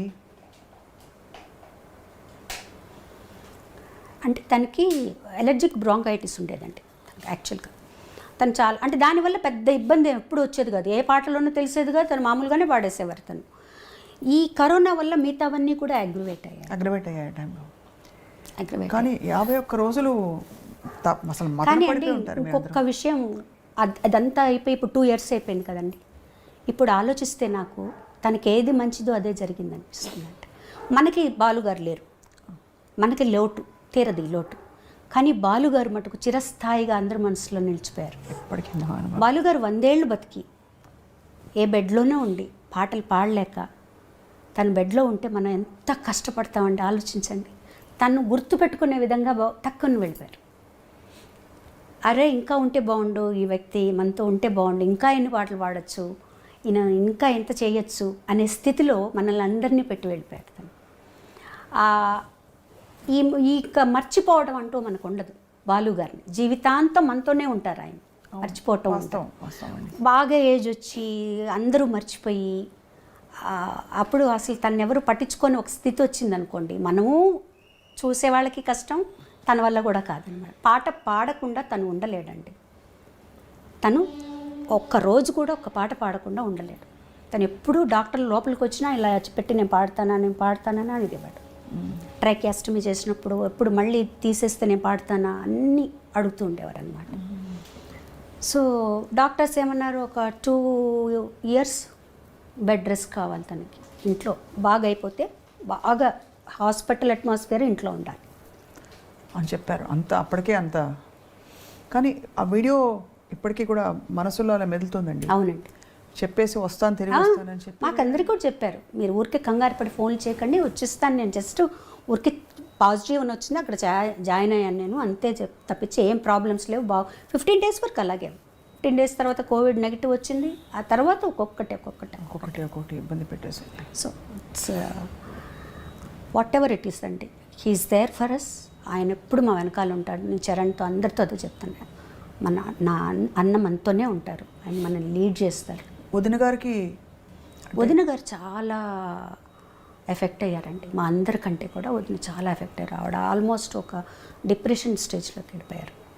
ఇప్పుడు కొంచెం బెటర్, అంటే చాలా ఆరోగ్యపరంగా కూడా బాగా దెబ్బతిన్నారు ఆవిడ. ఎందుకంటే ఒకే హాస్పిటల్ ఇద్దరు పక్క పక్కన ఉన్నారు. ఆవిడ కూడా కోవిడ్ వచ్చి అక్కడే జాయిన్ అయ్యారనమాట. అక్కడ ఏం జరుగుతుందో తెలియదు. పిల్లవాడు ఒక్కడు, ఎవరిని పంపించరు, వాడిని ఒక్కడనే పంపిస్తారనమాట. So it was tough time for us. Very tough అండి, అసలు ఊహించడం కష్టం కదండి. ఏ రోజు డాక్టర్ ఏం చెప్తారో తెలియదు. ఇవాళ బాగుందమ్మా, ఏం ప్రాబ్లం లేదంటారు, ఇవాళ కొంచెం ఏదో ప్రాబ్లం ఉందంటారు. ఒక 51 రోజులు అలా అలా అలా అలా అలా ఇంకా మాకు వేరే థాట్ ఏమీ లేదు. అందరం ప్రే చేయటం. ఎక్కడి వాళ్ళండి, ఎక్కడెక్కడి వాళ్ళు, ప్రపంచం అంతా ప్రే చేసింది నిజంగా. అన్ని ప్రసాదాలు, ఒక రూమ్ పెట్టారు అక్కడ, ఒక రూమ్ పెట్టి ప్రసాదాల కోసం ఒక రూమ్ పెట్టారు. ఆయనకు వచ్చే ప్రసాదాలు అవును, కొంతమంది విభూతులు పంపించడం, షాల్స్ అన్నీ అన్నమాట. అసలు వరప్రసాద్ రెడ్డి గారు కూడా అప్పుడు వరప్రసాద్ రెడ్డి గారు కూడా పంపించారు, కంచిపేట నుంచి పంపించారు, తిరుమల తిరుపతి దేవస్థానం, ఇక్కడి నుంచి అందరూ. బాలుగారి వరప్రసాద్ రెడ్డి గారు అయితే రోజు ఫోన్ చేసేవారు, ఎలా ఉంది ఈరోజు, ఎలా ఉంది ఈరోజు, ఎలా ఉంది ఈరోజు, ఎలా ఉంది. అందులో బాలుగారి గొంతు అంటే కీర్తించని దేవుడు లేడు. అన్ని బాణీల పాటలు అందరు దేవుళ్ళకి పాడారు కదండి. అసలు ఇప్పటికీ ఎలా తప్పించుకుంటామండి ఆయన నుంచి మనం, చెప్పండి. మీరు ఏ రోజు ఏది ఆన్ చేసినా ఎక్కడో ఒక చోట ఆయన వస్తారు, అంతే. ఏ గుడికి వెళ్ళినా ఆయన ఉంటారు. సో ఆయన నుంచి మనం తప్పించుకోవడం అంటూ ఏం లేదు, ఆయనతో కలిసి బతకడమే మన పని, అంతే. అలా అనుకుని సంతోషపడాల్సిందే. అలాంటి వ్యక్తులు చాలా రేరు, కారణ జన్ములు వాళ్ళు, అంతే. అంతకంటే మా అన్నయ్య గురించి నేనేం చెప్పలేను. సత్యం అండి. మీరు భౌతికంగా చివరిసారి ఎప్పుడు కలిశారండి? తేదీ గుర్తుందా మీకు? తేదీ తను సెప్టెంబర్ 25 చనిపోయారు. 14th ఆ ప్రాంతంలో కలిశాను. ఆ తర్వాత ఇంకెవరిని అలో చేయలేదండి. అప్పటికే మీకు కొంత అవగాహన ఉంటుంది, అంటే అవగాహన ఉండేది, కానీ అది ప్రేమ అంటారా మరి, అది కప్పేస్తుందేమో అనుకుంటారు. నాకు మా చెల్లికి ఎందుకు ఎలా అయినా తను బయటకు వచ్చేస్తాడు, హీజ్ అ ఫైటర్, వచ్చేస్తాడే అనిపించి, అన్నకి ఏం కాదు నాన్న చూసుకుంటారు, అన్నకి ఏం కాదనే అనుకునేవాళ్ళం. ఫోన్లో మాట్లాడుకో, ఏం కాదు వచ్చేస్తాడు తను, ఏం ప్రాబ్లం లేదు. మీరు అన్నట్టు పాట లేకుండా, ఎందుకంటే అప్పుడెప్పుడో నాడ్యూల్ వచ్చి సర్జరీ చేయించాలన్నప్పుడు లతాజీ చేయించొద్దు అని చెప్పారు. ఈ విషయాన్ని పంచుకున్నారు మాతో ఒక ఇంటర్వ్యూలో. అంటే పాట లేకుండా బాలుగారిని ఊహించుకోలేమండి ఎవరు, ఊహించుకోలేము. మాట రెండు. ఇంకా ఇప్పుడు కూడా నేను టెలిఫోను రేరు, తను ఎప్పుడైనా చేసినా కూడా ల్యాండ్ లైన్ చేస్తారు ఫోన్, మా పై రూమ్లోకి అనమాట. ఫోన్ తీయగానే ఆ లైన్కి అన్నయ్య చేస్తారని మాకు తెలుసు, నేనమ్మా అన్నని అంటారనమాట. అది అలా రింగ్ అవుతూనే ఉంటుంది మనసులో. ఫోన్ వస్తుంది అంటే ఇంకా ఆ తర్వాత ఆ ఫోన్కి ఇంకా ఫోన్లు రావడం మానేసాయి అనమాట. ఆ ఫోన్ వస్తుందంటే నేనమ్మా అన్నయ్య చేస్తుంటారు, ఇంకా అన్నయ్య కదా ఫోన్ చేస్తారు అని చెప్పి తీసుకునేవాళ్ళు అనమాట. సో మెనీ థింగ్స్ ఒక్క రోజులో మర్చిపోయే విషయాలు కాదు. అయ్యో, ఎంత జీవితకాలం మీ వెన్నంటే ఒక తండ్రి జీవితాంతం ఉంటుందండి, జీవితాంతం ఉంటుంది. ఎన్ని ప్రయాణాలు. తను చనిపోయిన తర్వాత ఒక 1 month తర్వాత నేను ఎయిర్పోర్ట్కి వెళ్తే నా వల్ల అవ్వలేదు అసలు. ఎందుకంటే మేము పక్కనే నెక్స్ట్ స్ట్రీట్లో తను ఉంటారు. తను బయలుదేరేటప్పుడు నాకు ఫోన్ చేసేవాడు, బయలుదేరుతున్నావా ఎయిర్పోర్ట్కి అని. తను ముందు వెళ్ళిపోతే అక్కడి నుంచి నాకు ఫోన్ చేసేవాడు. ఎంతసేపు ఓవర్సీస్కి అయితే మరి వీసాలు అవన్నీ చెకింగ్ ఉంటుంది, ఇంకా రాలేదు, నువ్వు వెయిట్ చేస్తున్నావు తొందరగా రా. ఆ ఎయిర్పోర్టు అక్కడ వెళ్ళటం, అందరం కలిసి వెళ్ళటం, చాలా రోజుల వరకు నాకు చరణ్కి అది చాలా కష్టం అనిపించింది, ట్రావెలింగ్ అనమాట. తర్వాత మాకు మేమే నెమ్మదిగా ఇలా అనుకొని, నాన్న కష్టపడి బెడ్లో ఉండి ఇంత చేసే కంటే కూడా వెళ్ళిపోయారు ఆయన ఒక రకంగా. అలా సర్దుకొని వాడికి సర్ది చెప్పి. ప్రేమ నుంచి మనకి చిన్న కోపం కూడా వస్తుంది. అన్నయ్య కోవిడ్ టైం ట్రావెల్ చేయొద్దంటే వెళ్ళిపోయారు మీరు ఇలాగా పాట పాడడానికి అని. ఒక్క కించితైనా అలాంటి ఒక ఆలోచన వచ్చిందా, ఎందుకు పాడడానికి వెళ్ళిపోయారు అన్నయ్య, అంత రిస్క్ తీసుకుని ఎందుకు వెళ్ళారు మీరు అని? అంటే తను వెళ్ళారు అని నాకు తెలియదండి. యాక్చువల్గా సుధాకర్ గారికి ఫోన్ చేశారట ఆయన, ఇట్లా వద్దాం అనుకుంటున్నాను, అక్కడ పరిస్థితులు ఎలా ఉన్నాయి అని. తను అక్కడే ఉన్నారు అప్పుడు. ఆ లెవెల్లో రామోజీ ఫిలిం సిటీలో అన్ని జాగ్రత్తలు తీసుకుంటున్నారండి, నేను షూట్ చేస్తున్నానని చెప్పారట. ఆయన కూడా మనసులో అది ఉండిపోయింది, నేను ఎందుకు చెప్పాను అలా అని. వదిన అందరూ చెప్పారట. ఈ విషయాలని నాకు తెలియదు, తను అక్కడ ఉన్నారు, తను మధ్యలో వెళ్తున్నారని. ఒక 1 month ఎక్కడికి వెళ్ళలేదు, 1 dayకి వెళ్తున్నారని కూడా తను వెళ్ళిపోయాక తెలిసింది మాకు. తెలిసిన తర్వాత తను వచ్చాక మామూలుగా ఉన్నారు, 1 week బాగున్నారు. సరే పర్వాలేదులే, వెళ్ళారు, బాగానే ఉన్నారు. రావటం కొంచెం జలుబుతో అట్లా వచ్చారు, బాగానే ఉన్నారు, మామూలు జలుబే అన్నారు, అయింది. నెక్స్ట్ నేను ఫోన్ చేశాను అనమాట. ఆ రాఖీ రోజు ఫోన్ చేశాను. 5th ఏదో అయిందండి అది. ఫోన్ చేసి ఎప్పుడు ఇంటికి వెళ్తాను నేను అంటే, రామా ఇంటికి రా, వచ్చి రాఖీ కట్టు అన్నారు. ఇప్పుడు వస్తున్నానన్న, బయలుదేరుతున్నాను. మళ్ళీ ఫోన్ చేశాడు తను, వద్దమ్మా నాకు కొంచెం జలుబుగా ఉంది, ఎందుకైనా మంచిది, నేను డాక్టర్ దగ్గరికి వెళ్తున్నాను, నువ్వు రేపు వచ్చి కట్టు, చెక్ ఎందుకు ఇప్పుడు జలుబు ఉంది, నువ్వు వచ్చి మళ్ళీ అప్పుడు కొంచెం పీక్గా ఉంది కదండి. అవును, కోవిడ్ చాలా అయ్యో భయానకంగా ఉందండి పరిస్థితి. సరే అన్నాడు. అదే మాట్లాడింది నేను లాస్ట్. తను హాస్పిటల్కి వెళ్ళారు, ఇంకా అక్కడే ఉండిపోయారు. అయ్యో భగవంతుడు. But we have to celebrate him అండి, అంతే. ఎందుకంటే తనకి ఎవరన్నా డల్గా ఉన్నా, నా ఎప్పుడు ఒక రకంగా మూడ్ అవుట్లో ఉన్నా తనకి ఎప్పుడు నచ్చదు. అందరూ నవ్వుతూ ఉండాలి, అందరూ హ్యాపీగా ఉండాలి అనేదే తన. నవ్వుతూ ఉండేవాళ్ళంటే తనకు చాలా ఇష్టం అసలు ఫస్ట్. సో మమ్మల్ని మాకు మేమే బూస్టప్ చేసుకొని మేమే అనుకున్నాం అనమాట. ఈ సంవత్సరం నేను పల్లవి అందరం కలిసి every year will celebrate SPB, అంతే. ఆయనకేమి ఇష్టం అది చేద్దాం, పాటలు పాడుకోవడం, అంత్యాక్షరీలు ఆడుకోవడం, ఇలా చేద్దాం మనం. ఇలా ఊరికే బాధపడి లాభం లేదు, విల్ సెలబ్రేట్. గొప్పగా ఉందండి మీ ఆలోచన, బాలుగారి ఆలోచనలాగే ఉంది. మొత్తం పాట మాట ప్రయాణం అన్నయ్యతో మీరు కలిసి ఈ బ్యూటిఫుల్ లైఫ్ని షేర్ చేసుకున్నారు శైలజ గారు. అన్నయ్య నుంచి మీరు నేర్చుకున్న, అంటే చాలా మీకు బాగా ఇన్ఫ్లుయెన్స్ అయిన ఒక 2-3 విషయాలు, గుణాలు. అఫ్కోర్స్ మీ నమ్రతను చూస్తే అర్థమైపోతుంది అందరికీ. బాధ్యత అండి అది చాలా. అంటే తను ఒక వ్యక్తి పరిచయం అయ్యాడు, తనకు దగ్గరయ్యాడు అంటే మొత్తం బాధ్యత తీసుకుంటాడు, ఆషామాషిగా కాదు. చాలా అలా చెప్పాలంటే ఎన్ని ఫ్యామిలీస్ తన మీద ఆధారపడి ఉన్నాయి. తను లేడు అనేటప్పటికీ ఎంతమంది ఎఫెక్ట్ అయ్యారు. ఒక బాధ్యత తీసుకుంటే తను సంపూర్ణంగా దాన్ని నిర్వర్తించేవాడు. లేకపోతే నువ్వు బాధ్యత తీసుకుంటే మటుకు దాన్ని సంపూర్ణంగా చేయాలి. తర్వాత కృతజ్ఞత. తనకి ఎవరన్నా ఇంత చిన్నది చేస్తే చాలు, దాన్ని ఇంకా లైఫ్ లాంగ్ గుర్తుపెట్టుకొని వాళ్ళ జీవితం అంతా సహాయం చేస్తారు వాళ్ళకి. ఈ 2 విషయాలు నేను బాగా గమనించానండి. తన ఫ్రెండ్స్ కానీ, ఆ ఫ్రెండ్స్ కానీ ఎవరు బాగాలేదన్నా కూడా నా చేతనైన సహాయం ఇది. నాకు తర్వాత తను పోయాక చాలా విషయాలు తెలిసాయి అన్నమాట. డ్రైవర్కి కొంత డబ్బులు ఇచ్చి హైదరాబాద్లో కానీ చెన్నైలో కానీ కొన్ని హాస్పిటల్స్కి పంపించి, ఫలానా వాళ్ళకి ఈ డబ్బులు ఇచ్చిరా, ఫలానా హాస్పిటల్లో వీళ్ళు ఉన్నారు వాళ్ళకి హెల్ప్ చేసిరా, ఇవన్నీ చెప్పు. ఎవరు పంపించారంటే ఏం లేదు, వచ్చేసాయి అని ఇలా రోజు పంపించేవారు. అలా చాలా రకాల హెల్ప్ చేశారన్నమాట. చాలా. ఇంకా ఫ్యామిలీ అయితే చెప్పక్కల, మా సిస్టర్స్ని కానీ అందరినీ కానీ. అసలు ఒక కొండ మా వెనకాల, పెద్ద కొండ అనమాట. తను లేడు అంటే ఫస్ట్ అనిపించింది, ఓకే తను లేడు, ఆ బాధ్యత ఎలా, దాన్ని ఎలా మోయాలి ఇప్పుడు మనం ఏమి యాడ్ అవడం ఇది కాదు, తనేం చేశాడో దాన్ని మనం తీసుకోవాలి బాధ్యత, అంతే కదండి. అలా వదిలేయలేం కదా. తను చేసిన బాధ్యతలు పట్టుకున్న తనకి ఏది మోటివేషనో అదే తీసుకొని ఆ దారిలో మనం నడవాలి. సో ఇదే. కొంతవరకు తీసుకోగలిగారా మీరు? అంటే ఒక 25% వరకు తీసుకోగలిగానండి. తీసుకోగలిగాను. అది కూడా తను హెల్ప్ చేస్తేనే, తన పైనుండి ఆశీర్వదిస్తేనే అండి, అంతే. లేకపోతే మనం అంతకంటే ఏమీ చేయలేం. ఇంకంతకంటే ఆయనకి మనం ఇచ్చేది ఏమీ లేదండి. మనం ఏమి ఇస్తాం ఆయనకి చెప్పండి?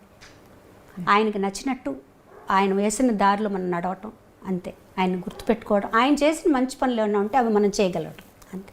ఏ పారిజాతాలు ఇవ్వగలము? అన్నయ్యకి ఇష్టమైన పద్యం కదా ఏదండి? మీరు పాడేవారు ఒక పద్యం చాలా ఇష్టం అని. ఏ పారిజాతాలు ఇవ్వగలము? నాకు చాలా ఇష్టం అండి నిజంగానే. అది ఇది తనకు కూడా వర్తిస్తుంది. అది అందుకనే మీరు ఆ మాట అన్నారనే. ఏ పారిజాతం ములియగలనో చెలి, గిరిమల్లియలు తప్ప, గరిక పూలు తప్ప, ఏ కానుకలను అందించగలనో సఖీ, గుండెలో తులదాచుకున్న వలపులు తప్ప, జగతిపై నడయాడు చంచలావల్లిక తరుణియాకృతి దాల్చు శరదిందు చంద్రికా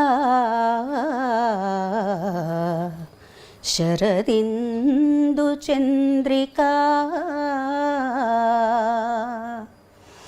కలువ పూల చెంత చేరి కైమోడు పుసేతును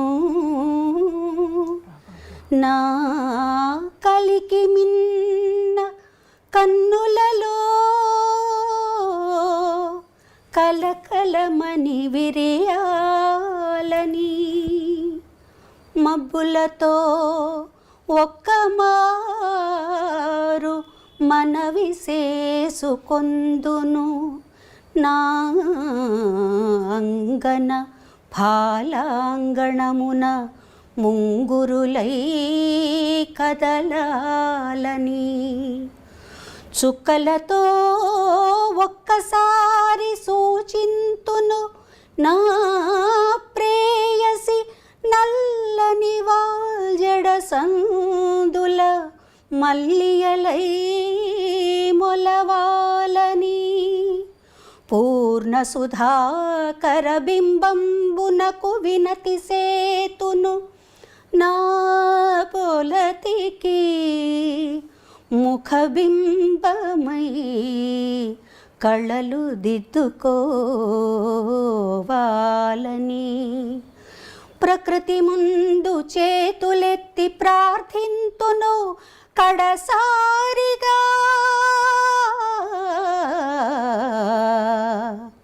నా రమణికి బదులుగా ఆకారము ధరించాలని. అద్భుతంగా ఉందండి, అద్భుతం. ఆ రవ్వలు కానీ సిన్సియరిటీ ఇన్కార్నేట్. అయ్యో, ఇప్పుడు డబ్బింగ్ చెప్పట్లేదా సనిజ గారు మీరు? లేదండి, డబ్బింగ్ చాలా రోజులైందండి. అంటే ఇక్కడి నుంచి చెన్నై నుంచి హైదరాబాద్ షిఫ్ట్ అయ్యాక కొన్ని సినిమాలకు చెప్పాను. ఆ తర్వాత లేదు, చెప్పడం లేదు, మానేసి వెళ్ళలేదు చెప్పడం. మొత్తం చాలా సినిమాలకు చెప్పారు. దాదాపు 60 to 70 సినిమాలు చెప్పానండి నేను. యాక్చువల్ అంటే అన్ని dubbing to dubbing, Malayalam dubbing, Kannada dubbing, Telugu dubbing, Telugu straight, Tamil straight. Malayalam మరి మలయాళం కొరచ్ అరి, కానీ చాలా కష్టం కదండి. చాలా కష్టం అండి, పాడడం కూడా చాలా కష్టం మలయాళం. ఎన్ని నాళ్ళు ఉంటాయో, ఎన్ని రాళ్ళు ఉంటాయో. అమ్మో, ఎలా నేర్చుకున్నారు? నాకు దాస్ గారు నేర్పించారు, జయస్ దాస్ గారు. ఆయన మ్యూజిక్ డైరెక్షన్లో పాడాను. ఆయన కూర్చోబెట్టి నేర్పించి నాకు ఒక కితాబ్ కూడా ఇచ్చారు. అన్నయ్య గారు చెప్పారు, నీకంటే తన ప్రొనౌన్సియేషన్ బాగుంటుంది మలయాళం అని. సో ఆయన నేర్పించారు ఎలా అన్నారు. తర్వాత ఆ పట్టుకోవడం కూడా వచ్చింది నాకు. వాళ్ళ ఒక ఫ్లో ఉంటుంది మలయాళంలో, జ్ఞాన్ ఎందు పోయి ఇందు వరే వరు అట్లా ఉంటుంది కదా, అది పట్టుకుని అది వచ్చిందనమాట. అందుకని మలయాళం కొంచెం అర్థం అవుతుంది కూడా. కొంచెం సాంస్క్రిట్ ఎక్కువ ఉంటుందండి మలయాళం. అది అందమైన పదాలు, పువ్వుల్లో చాలా రేర్ పదాలన్నీ వస్తుంటాయి వాళ్ళ పాటల్లో చాలా. సో అయితే మలయాళంలో డబ్బింగ్, తమిళ్లో డబ్బింగ్, తెలుగులో డబ్బింగ్. అంటే మలయాళం నుంచి తెలుగులో డబ్బింగ్ చెప్పాను. ఓహో, మలయాళంలో మీరు డబ్బింగ్? అయ్యో భలే వాళ్ళే, మలయాళంలో నేను డబ్బింగ్ చెప్పడం ఏంటండి. అంటే కన్నడ సినిమాలు, మలయాళం సినిమాలు తెలుగులో డబ్బింగ్ చెప్పాను. తమిళ్లో డైరెక్ట్గా చెప్పాను, మామూలుగా డబ్బింగ్ చెప్పాను సినిమాలకి. తెలుగులో యాజ్ ఇట్ ఇస్ మీకు తెలుసు డబ్బింగ్. నిన్నే పెళ్ళాడతాలో అది అల్లరి పిల్లే కనిపిస్తుంది మీ డబ్బింగ్. ఆఫ్ కోర్స్ చాలా సినిమాలు మీరు, కానీ ఈ రెండు మీరు కంటిన్యూ చేస్తున్నప్పుడు మీరు డైరెక్ట్గా అడిగేసేవారా నాకు జస్ట్ మై రెమ్యూనరేషన్ అని? అంటే కొంచెం జంక్ ఉంటుంది కదా మనకి. నేను నా రెమ్యూనరేషన్ గురించి నేను ఎప్పుడు అడిగేదాన్ని కాదండి, టు బీ ఫ్రాంక్. నిజంగా అది ఒక్కసారి నాకు మైనస్ కూడా. అవును, ఎందుకంటే విఠల్ గారు ఉండేవారు, బాలు గారు, ఆయనే చూసుకునేవారు. ఆయన వెళ్ళిపోయిన తర్వాత కూడా నాకు ఇంత అడగాలి, ఇంత చెప్పాలి, అది తెలీదు నాకు. అవును, తెలీదు. ఆ తర్వాత నెమ్మదిగా నేర్చుకున్నాను అనమాట. ఫీల్డ్లో ఉండాలంటే మనం తప్పదు కదా, మనం మన కష్టానికి ఫలితం కూడా ఉండాలి కదా అని చెప్పి. మీ సాధన వేగా అండి. అసలు డబ్బింగ్ చెప్తే వాయిస్ చాలా స్ట్రెయిన్ అవుతుందండి. అవును, చాలా స్ట్రెయిన్ అవుతుంది. పాడడానికి కూడా రఫ్ అయిపోతుంది వాయిస్. ఒకరోజు డబ్బింగ్ చెప్పి ఆ రోజు సాంగ్ పాడాలంటే కొంచెం కష్టంగా ఉంటుంది. అందులో కొన్ని సినిమాలు ఎక్కువ నేను చెప్పిన మన అరుపులు అలాంటివి ఉన్నాయి, ఎమోషనల్ ఉన్నాయి అనుకోండి, అవి చాలా అమ్మో చాలా కష్టం. చాలా మనం ఎక్కువ మాట్లాడితేనే యాక్చువల్గా గొంతు దెబ్బతింటుంది. వోకల్ కార్డ్స్ అవుతాయి. కానీ పాడడం వల్ల దెబ్బతిందండి, మాట్లాడడం వల్ల దెబ్బతింటుంది. మీకు అడ్వాంటేజ్ మీ గొంతు చాలా rounded, young, high pitch voice. భగవంతుడి అనుగ్రహం అండి అది నిజంగా. మంచి చక్కటి, ఇప్పటికీ అందుకే యంగ్గా ఉందని ఇందాక మొదలుపెట్టింది. అలాగే మీ పాట విని మీ వారేమంటారు సుధాకర్ గారు? ఆయన ఎప్పుడు పాడమంటారండి. ఆయన ఎప్పుడు నేను పాడుతుంటే తనకు చాలా ఇష్టం, ఈ పాట పాడు ఆ పాట పాడు అంటారు. అలాగే గెస్ట్లు ఎవరన్నా ఇంటికి వచ్చినా కూడా వాళ్ళు అడగక్కర్లే, ముందు ఏం చెప్పేస్తారు, మీకోసం ఒక పాట పాడుతుంటాను. అయ్యో ఎంత బాగుందండి. సో అది ఇబ్బందే లేదు తనకి. నా పాటలు అంటే చాలా ఇష్టం. ఎప్పుడు ఇంకా బాగా ప్రోత్సహిస్తారు. మీకు అభ్యంతరం లేకపోతే వారు మిమ్మల్ని బాగా అడిగి పాడించుకునే పాట మీ పెళ్ళైనప్పటి నుంచి? ఎప్పుడు అడిగించుకొని ఎక్కువగా ఆయన హిందీ పాట ఆచార్య పరిదేశి పాడమంటారండి, చాలా ఇష్టం. మధుమతిలో అది చాలా ఇష్టం. హిందీ పాటలు ఎక్కువ అడుగుతారు. పాడతారా? సుధాకర్ గారు కూడా పాడతారా? లేదండి, అసలు నటనలోనే వద్దంటారు. నేను వింటే చాలు, పాడొద్దు అంటారు. బాగా ఎంజాయ్ చేస్తారు, బాగా ఎంజాయ్ చేస్తారు పాటలు. అండ్ కొన్నిసార్లు చెప్తారు కూడా, నువ్వు ఇక్కడ ఇంకొంచెం ఎక్స్ప్రెసివ్గా పాడి ఉంటే బాగుండేది, ఆ బాలుగారు చూడు అక్కడ ఎలా పాడారో అవి చెప్తాను. నేను చెప్పాను, ఉన్న దాంట్లో 50% వస్తుంది బాలుగారు ఉంటే, దానికంటే ఎక్కువ రాదు. మరి ఇంత బిజీగా ఉండే శైలజ గారికి వంట వచ్చా అని అడగచ్చా? అంటే వంట చేయాలి అందరూ అని కాదు, కానీ మీ బాలు గారు భోజన ప్రియులు అని తెలుసు, మీ ఇంట్లో అందరూ భోజన ప్రియులు. సుధాకర్ గారు కూడా భోజన ప్రియులు. సుధాకర్ గారికి ఏం వంట చేసి పెట్టుంటారు? సుధాకర్ గారికి ఏమి చేసినా తింటారండి బాగా. అందరం వెజిటేరియన్స్ మేము, ఎగ్ కూడా ఎవరు తీసుకోరు. నాకు వంట బాగా వచ్చు, నాకు ఇష్టం వంట చేయడం, నాకు బాగా ఇష్టం అనమాట. అన్ని రకాలు చేస్తా. మా బాబుకి నార్త్ ఇండియన్ ఇష్టం, అవి చేస్తాను. సుధాకర్ గారికి ఎక్కువగా పచ్చళ్ళు, కారాలు, పొడులు ఇవి కావాలన్నమాట. సో ఆయనకి అవి అంటే మనుషులు ఉన్నా కూడా నాకు వంట అంటే ఎవరు లేకపోయినా కూడా నేను చక్కగా చేసుకోగలను. ఎవరి మీద ఆధారపడక్కర్లేదు వంట గురించి. కానీ ఏ విషయంలోనూ ఎవరు లేకపోయినా మనం గడపగలగాలి కదండి ఫస్ట్. అవును. సో వంట పెళ్ళైన తర్వాత నేర్చుకున్నాం. మా మామగారే నాకు కుక్కర్ పెట్టడం నేర్పించారు. అరేంజ్ మ్యారేజే కదండి? అరేంజ్డ్ మ్యారేజ్ అండి. అదే ఇప్పటికీ అందరికీ అదే డౌట్, అరేంజ్డ్ మ్యారేజా లవ్ మ్యారేజ్? అరేంజ్డ్ మ్యారేజ్, మాది పక్కా అరేంజ్డ్ మ్యారేజ్. కానీ బాగా ష్యూర్గా ఎస్ అనేసారా, లేకపోతే ఎలాగో అందరు అమ్మాయిలాగా ఇంట్లో చెప్పారు, పెద్దవాళ్ళు చెప్పారంటే మంచిగా చెప్పారని ఒప్పేసుకున్నారా, లేక మీరేమన్నా? అంటే నన్ను అడగడం అంటూ ఏం లేదండి. మార్నింగ్ లేపి వాళ్ళని ఎంగేజ్మెంట్ అన్నారు అంతే. అలా అంటే నాకు అంటే చాలా సంబంధాలు ఎక్కువగా నాకు అమెరికా సంబంధాలు అలా వచ్చేవండి. నేను ఎప్పుడు చెప్పేదన్నమాట, అమెరికాకు వెళ్ళే క్వశ్చనే లేదు, నేను చెన్నై దాటి వెళ్ళను ఎక్కడికి, అన్నయ్య వాళ్ళ ఇంటి దగ్గరే ఉండాలి. ఇవన్నీ అన్న తర్వాత మా అమ్మగారు మా అన్నయ్య వెళ్ళి, మా అమ్మగారు చెప్పారు, మేము ఊరికే వెళ్ళి చూసి వస్తాం, వాళ్ళ ఫ్యామిలీ ఎలా ఉంది, శుభలేఖ సుధాకర్ ఫ్యామిలీ వాళ్ళు ఎట్లా ఉన్నారు చూస్తాం, మనకు నచ్చితే మాకు నచ్చితే అప్పుడు చెప్తామన్నారు. అది చెప్పాలి కదా, నాకు నచ్చింది నచ్చలేదని. మార్నింగ్ లేచి నీకు ఎంగేజ్మెంట్ అంటే ఎలా ఉంటుందండి, కోపంగా ఉంటుంది. ఆ రోజంతా కొంచెం సీరియస్గా ఉన్నా. బట్ ఎంగేజ్మెంట్ అయిపోయింది అనుకోండి. తర్వాత మళ్ళీ పాప ఆయన కూడా చెప్పారు, నాకు కూడా అలాగే చెప్పారు, మార్నింగ్ లేపి నీకు ఎంగేజ్మెంట్ రింగ్ తీసుకురా అమ్మాయికి అని చెప్పారు. ఇంతకీ కొంచెం లేట్గా అడుగుతున్నాను, నచ్చారు కదా? నచ్చారు కదా, ఎందుకు నచ్చరండి, మంచి మనిషి అండి. ఊరికే అన్నాను ఏదో సరదాకి. కానీ లేదు, ఎందుకంటే అమ్మ అన్నయ్య వీళ్ళు సెలెక్ట్ చేశారంటే డెఫినెట్గా మంచి వాళ్ళనే చూసి సెలెక్ట్ చేస్తారు. మీ అబ్బాయి శ్రీకర్? ఒక బాబు అండి మాకు. వాడు MBA ఇన్ మీడియా మేనేజ్మెంట్ చేసి ఇప్పుడు ఒక కంపెనీలో పనిచేసి చెన్నైలోనే చేస్తున్నాడు. నట వారసత్వం వచ్చిందా, పాట వారసత్వం వచ్చిందా? పాటలంటే పిచ్చి, మ్యూజిక్ అంటే ఏ వారసత్వం రాలేదు. వాడు జాబ్ చేసుకుంటూ హాయిగా ఉంటాను, పాటలు వింటూ. సినిమాలు పిచ్చి అనమాట, సినిమాలు చూస్తాడు, బాగా అనలైజ్ చేస్తాడు, అవన్నీ చేస్తాడు. వాడు ఉండే వింగ్ కూడా అందులోనే పనిచేసేది కూడా. సో వాడికి పాటలు చాలా ఇష్టం. ఇంతో అంతో పాట రాకుండా ఉండదు కదా? వచ్చండి, అంటే శృతి ఉంది నాకు తెలిసి. నా ముందర ఎప్పుడు పాడలేదు. నా నీస్ ఒకసారి రికార్డ్ చేసి పెట్టింది, వాడెక్కడో వాళ్ళ పిల్లలందరూ పాడుతుంటే వాడిని కూడా పాడమని. శృతి ఉంది, పాడగలుగుతాడు. అండ్ చెప్తాడు, ఈ పాటలాగా ఉంది కదమ్మా, ఈ పాట ఈ రాగం ఒకటేనా, అట్లా అడుగుతాడనమాట. ఈ పాటలోంచి తీసుకున్నారేమన్నా, అవన్నీ తెలుస్తాయి. అంటే ఏ రకంగానూ ఇటు మా అబ్బాయి కానీ మా వారు కానీ నా కెరియర్కి ఎప్పుడు ఇబ్బందిగా లేదు లేదు, నో చెప్పరు. ఇంకా నువ్వే టిమిడ్గా ఉంటావు, వెళ్ళవు, ఇంకా ప్రోగ్రామ్స్ అవి చేయొచ్చు కదా అంట.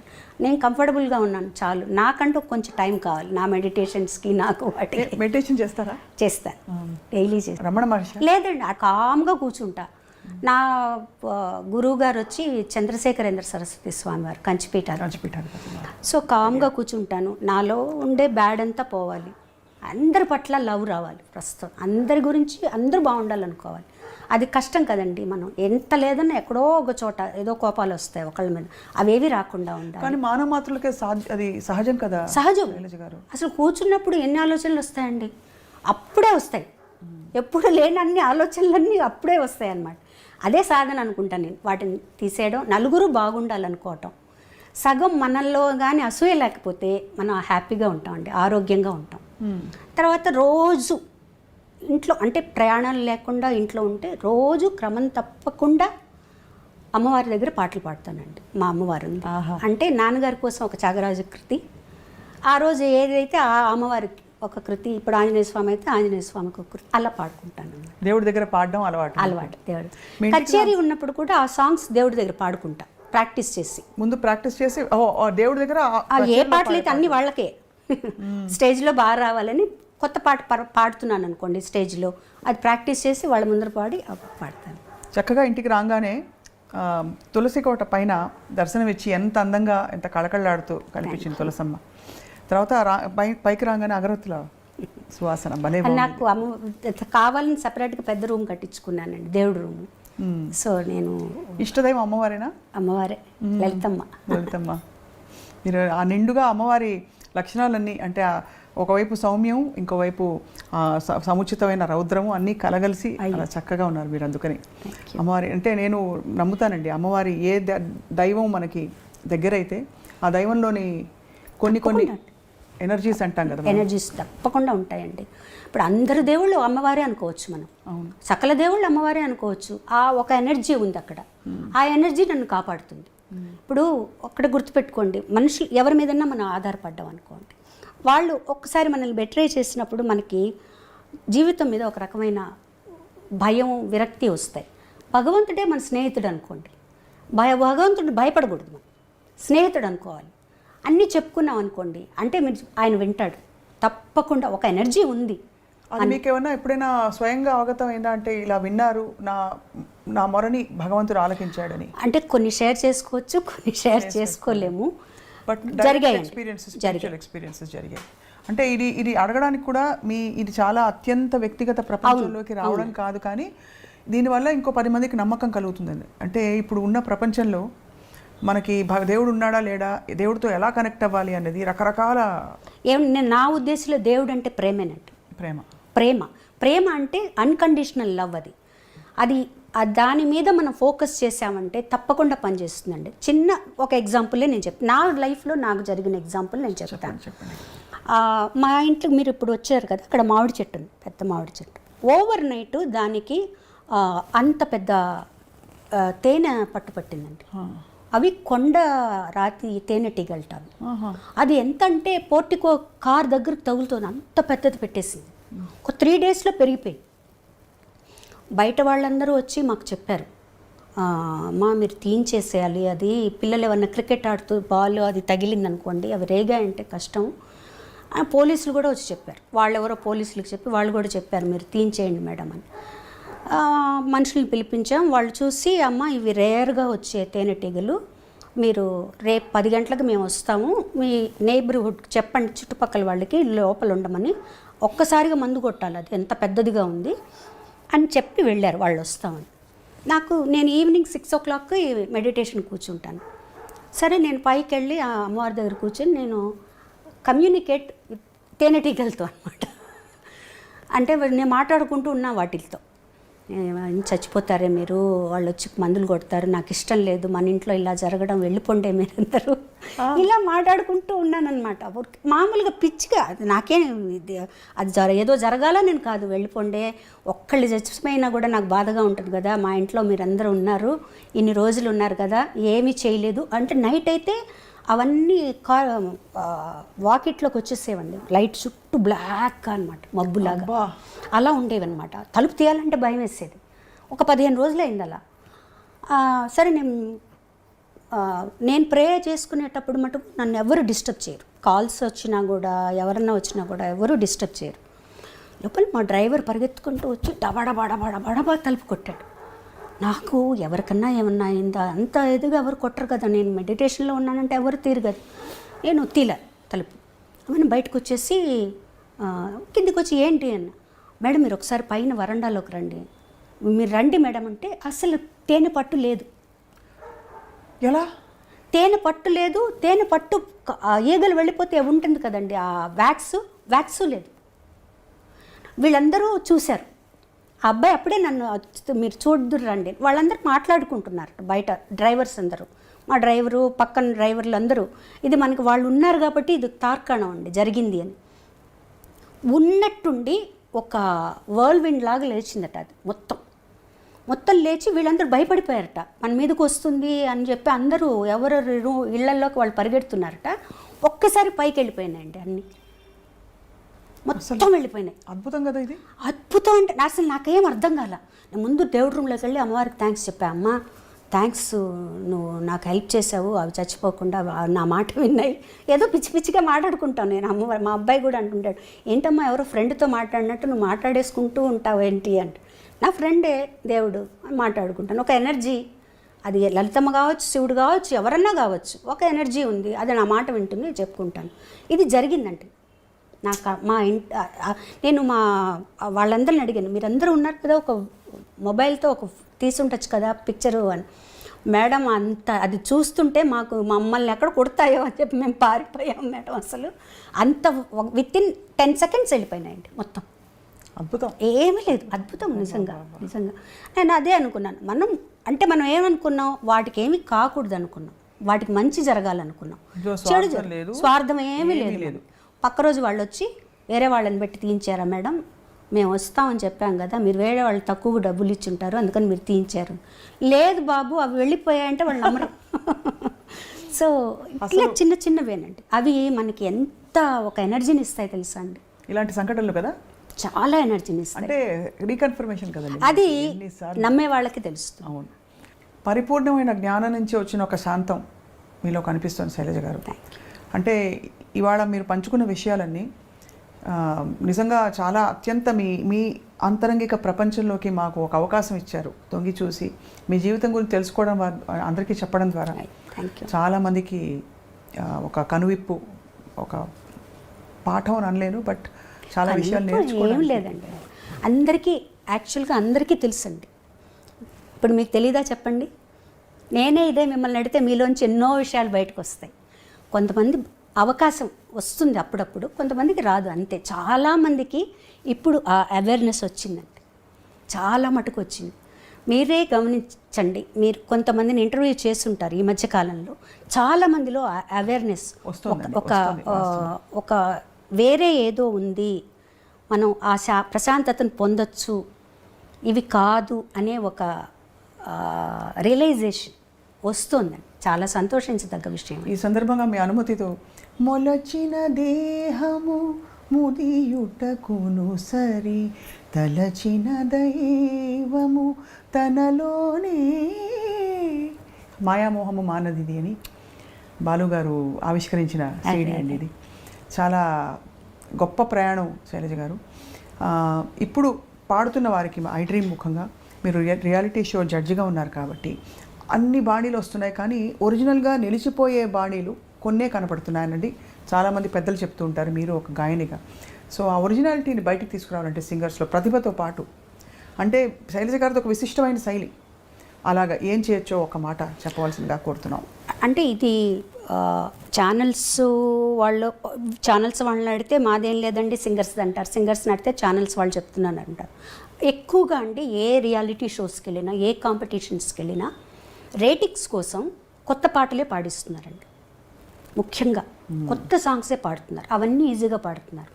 ఒక పాత పాట ఇచ్చి పాడమంటే మాకు కష్టం మేడం, మేము పాడలేమంటున్నారు. పోనీ ప్రాక్టీస్ చేసి పాడండి అంటే ఛానల్ వాళ్ళు వద్దంటున్నారండి అంటారు. గేస్ చేయడం ఎలా అండి వాళ్ళని చెప్పండి. ఇప్పుడు ఒక లెవెల్లో ఉన్న సాంగ్స్ అందరూ పాడుతున్నారు, పాడేవాళ్ళు ఉన్నారు యాక్చువల్గా మంచి పాత పాటలు తీసుకొని. అంటే నేను పాత పాటలే పాడాలని నేను చెప్పట్లేదండి, వాటిల్లో ఉండే ఆ కష్ట సాధ్యమైన కొన్ని గమకాలు అవన్నీ కూడా పాడితే వీళ్ళ పొటెన్షియల్ ఏంటో మనకు తెలుస్తుంది. ఇవన్నీ ఒకటేలాగా అందరూ పాడుతున్నారు. అవును, దాంట్లో ఏదో కొంచెం విరుపులు ఎక్స్ప్రెషన్లు అవే తప్పించి ఒక గమకం కానీ ఒక చక్కటి ఒదుగులు కానీ అవి కనపడట్లేదు. మేము చెప్పినా కూడా జనాలు అంతగా నచ్చరండి. జనాలకి కొత్త పాటలు తప్పిస్తే పాత పాటలు నచ్చవు. ఎందుకు నచ్చవండి? మీరు ఒక ఎపిసోడ్ పాత పాటలతోనే చేయండి, ఎందుకు వింటారు? ఒకవేళ ఈ పిల్లలకి ఈ కాంపిటీషన్స్లో ఇలాంటి పాటలే పాడుతున్నా వాళ్ళు పాత పాటలు ప్రాక్టీస్ చేయాలండి, తప్పకుండా చేయాలి. దాని విలువ ఎప్పుడూ ఉంటుంది మేడం. ఇప్పుడు నేను ప్రాక్టీస్ చేయకుండా వదిలేశాను అనుకోండి, గబొక్కని ఏ పారిజాతం లేయగలను ఎలా పాడగలుగుతాను చెప్పండి. మనం ప్రాక్టీస్ చేస్తుంటేనే అది నేను అప్పుడు వచ్చిన పాటే అది, కానీ దాని మీద ఒక మక్కువ ఉండాలి. ఆ పాటలో ఏదో ఒక మక్కువ ఉంది, దానిలో ఏముంది విషయం తెలియాలి. తర్వాత వాళ్ళని మేము కరెక్ట్గా అనలైజ్ చేయడం ఈజీ అవుతుంది. ఈ పాట వీళ్ళు పాడగలుగుతున్నారు, వీళ్ళల్లో ఈ పొటెన్షియల్ ఉంది అని. అన్ని పాటలు పాడమంటాను, ఇవే కాదు అన్ని పాత పాటలు కూడా తీసుకొని ప్రాక్టీస్ చేయండి. ఒక్క పాత పాట తీసుకొని ప్రాక్టీస్ చేస్తే చాలు, ఒక రోజుకు ఒక పాట తీసుకొని ప్రాక్టీస్ చేస్తే చాలండి. అసలు నిజంగా అంటే నేను పాతకాలం పాటలే గొప్ప ఇప్పుడు గొప్ప అని నేను ఏమీ చెప్పట్లేదు. మీరు ప్రాక్టీస్ చేసి చూడండి, అది ఎంత కష్టమో తెలుస్తుంది. అది మీరు 50% పాడినా చాలు మీకు. అది నా ఉద్దేశం అండి. అంటే నేను ఎవరి మీద ఫోర్స్ చేసి ఇవే పాడాలని నేను చెప్పట్లేదు. ఒకటే రకమైన పాటలు విని విని విని కూడా ఒకసారి చాలా చికాకేస్తుందండి. అన్నీ ఒకటే రకమైన సాంగ్స్, అన్నీ ఒకటే ఎక్స్ప్రెషన్స్, అన్నీ ఒకటే ఇవి. సో మీరు ఆలోచించండి, ఉదయం 9 నుంచి తెల్లవారుజామున 3 గంటల వరకు షూటింగ్ జరిగేటప్పుడు ఇవే పాటలు మనం వింటున్నాం అనుకోండి, పక్క రోజు ఎవరన్నా పాట అన్నారంటే కోపం వచ్చేస్తుంది. నిజంగా మీరు ఎంత ఓపెన్గా చెప్పినందుకు మీ నమస్కారాలు. Thank you.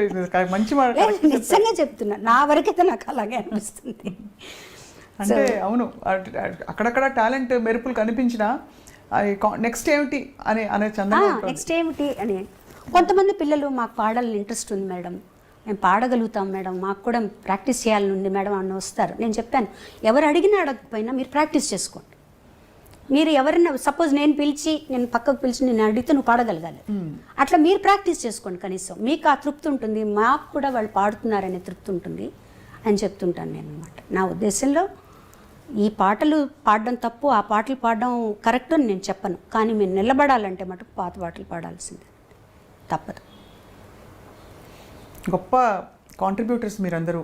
మీరు మీ తరంలో వచ్చిన వారు, అంతకు ముందు వచ్చిన వాళ్ళందరూ అయితే ఇంకా చెప్పక్కర్లేదు మాటల్లో శైలజ గారు. ఎందుకంటే మీరు తీసుకొచ్చిన ఒరవడి అది 10 కాలాల పాటు మీరు పాడిన పాటల రూపంలో, మీరు చెప్పిన మాటల డబ్బింగ్ రూపంలో నిలిచిపోతుంది మనసుల్లో, అందరి మనసుల్లో కూడా.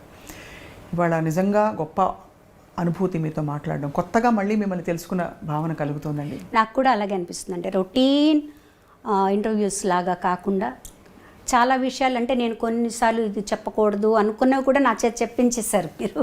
అయ్యో అలా కాదు, చెప్పకూడదంటే ఒక్కొక్కళ్ళకి ఒక్కొక్క ఇన్హిబిషన్ ఉంటుంది కదండి. కొన్ని నేనే పెట్టుకుందామని మీరు అన్నారు కదా, దానివల్ల ఇంకా ఎవరైనా ఇన్స్పైర్ అవుతారేమో. ఖచ్చితంగా అవుతారని నేను ఎందుకు నమ్ముతానంటేనండి, అందరూ ఇప్పుడు వెతుక్కుంటున్నారు ఏమిటి ఎక్కడ. ఎందుకంటే మాయా ఎంత వెలుగునకు అంతే చీకటి, ఎంత సంపదకు అంత ఆపద, తెలిస్తే మోక్షము, తెలియకుంటే బంధము. అది ఇవన్నీ మీరు అద్భుతంగా ప్రస్తావించారు. నాకు ఇష్టమైన కీర్తన అది చాలా. సో ఇప్పుడు మీరు చెప్పిన ఈ విషయం చాలా మందికి మనసుల్లో అలా హత్తుకుంటుంది. వాళ్ళందరికీ అంటే ఇందులో ఒక శాంతి ఉందండి, డెఫినెట్గా ఉంది. అంటే మనం ముక్కు మూసుకొని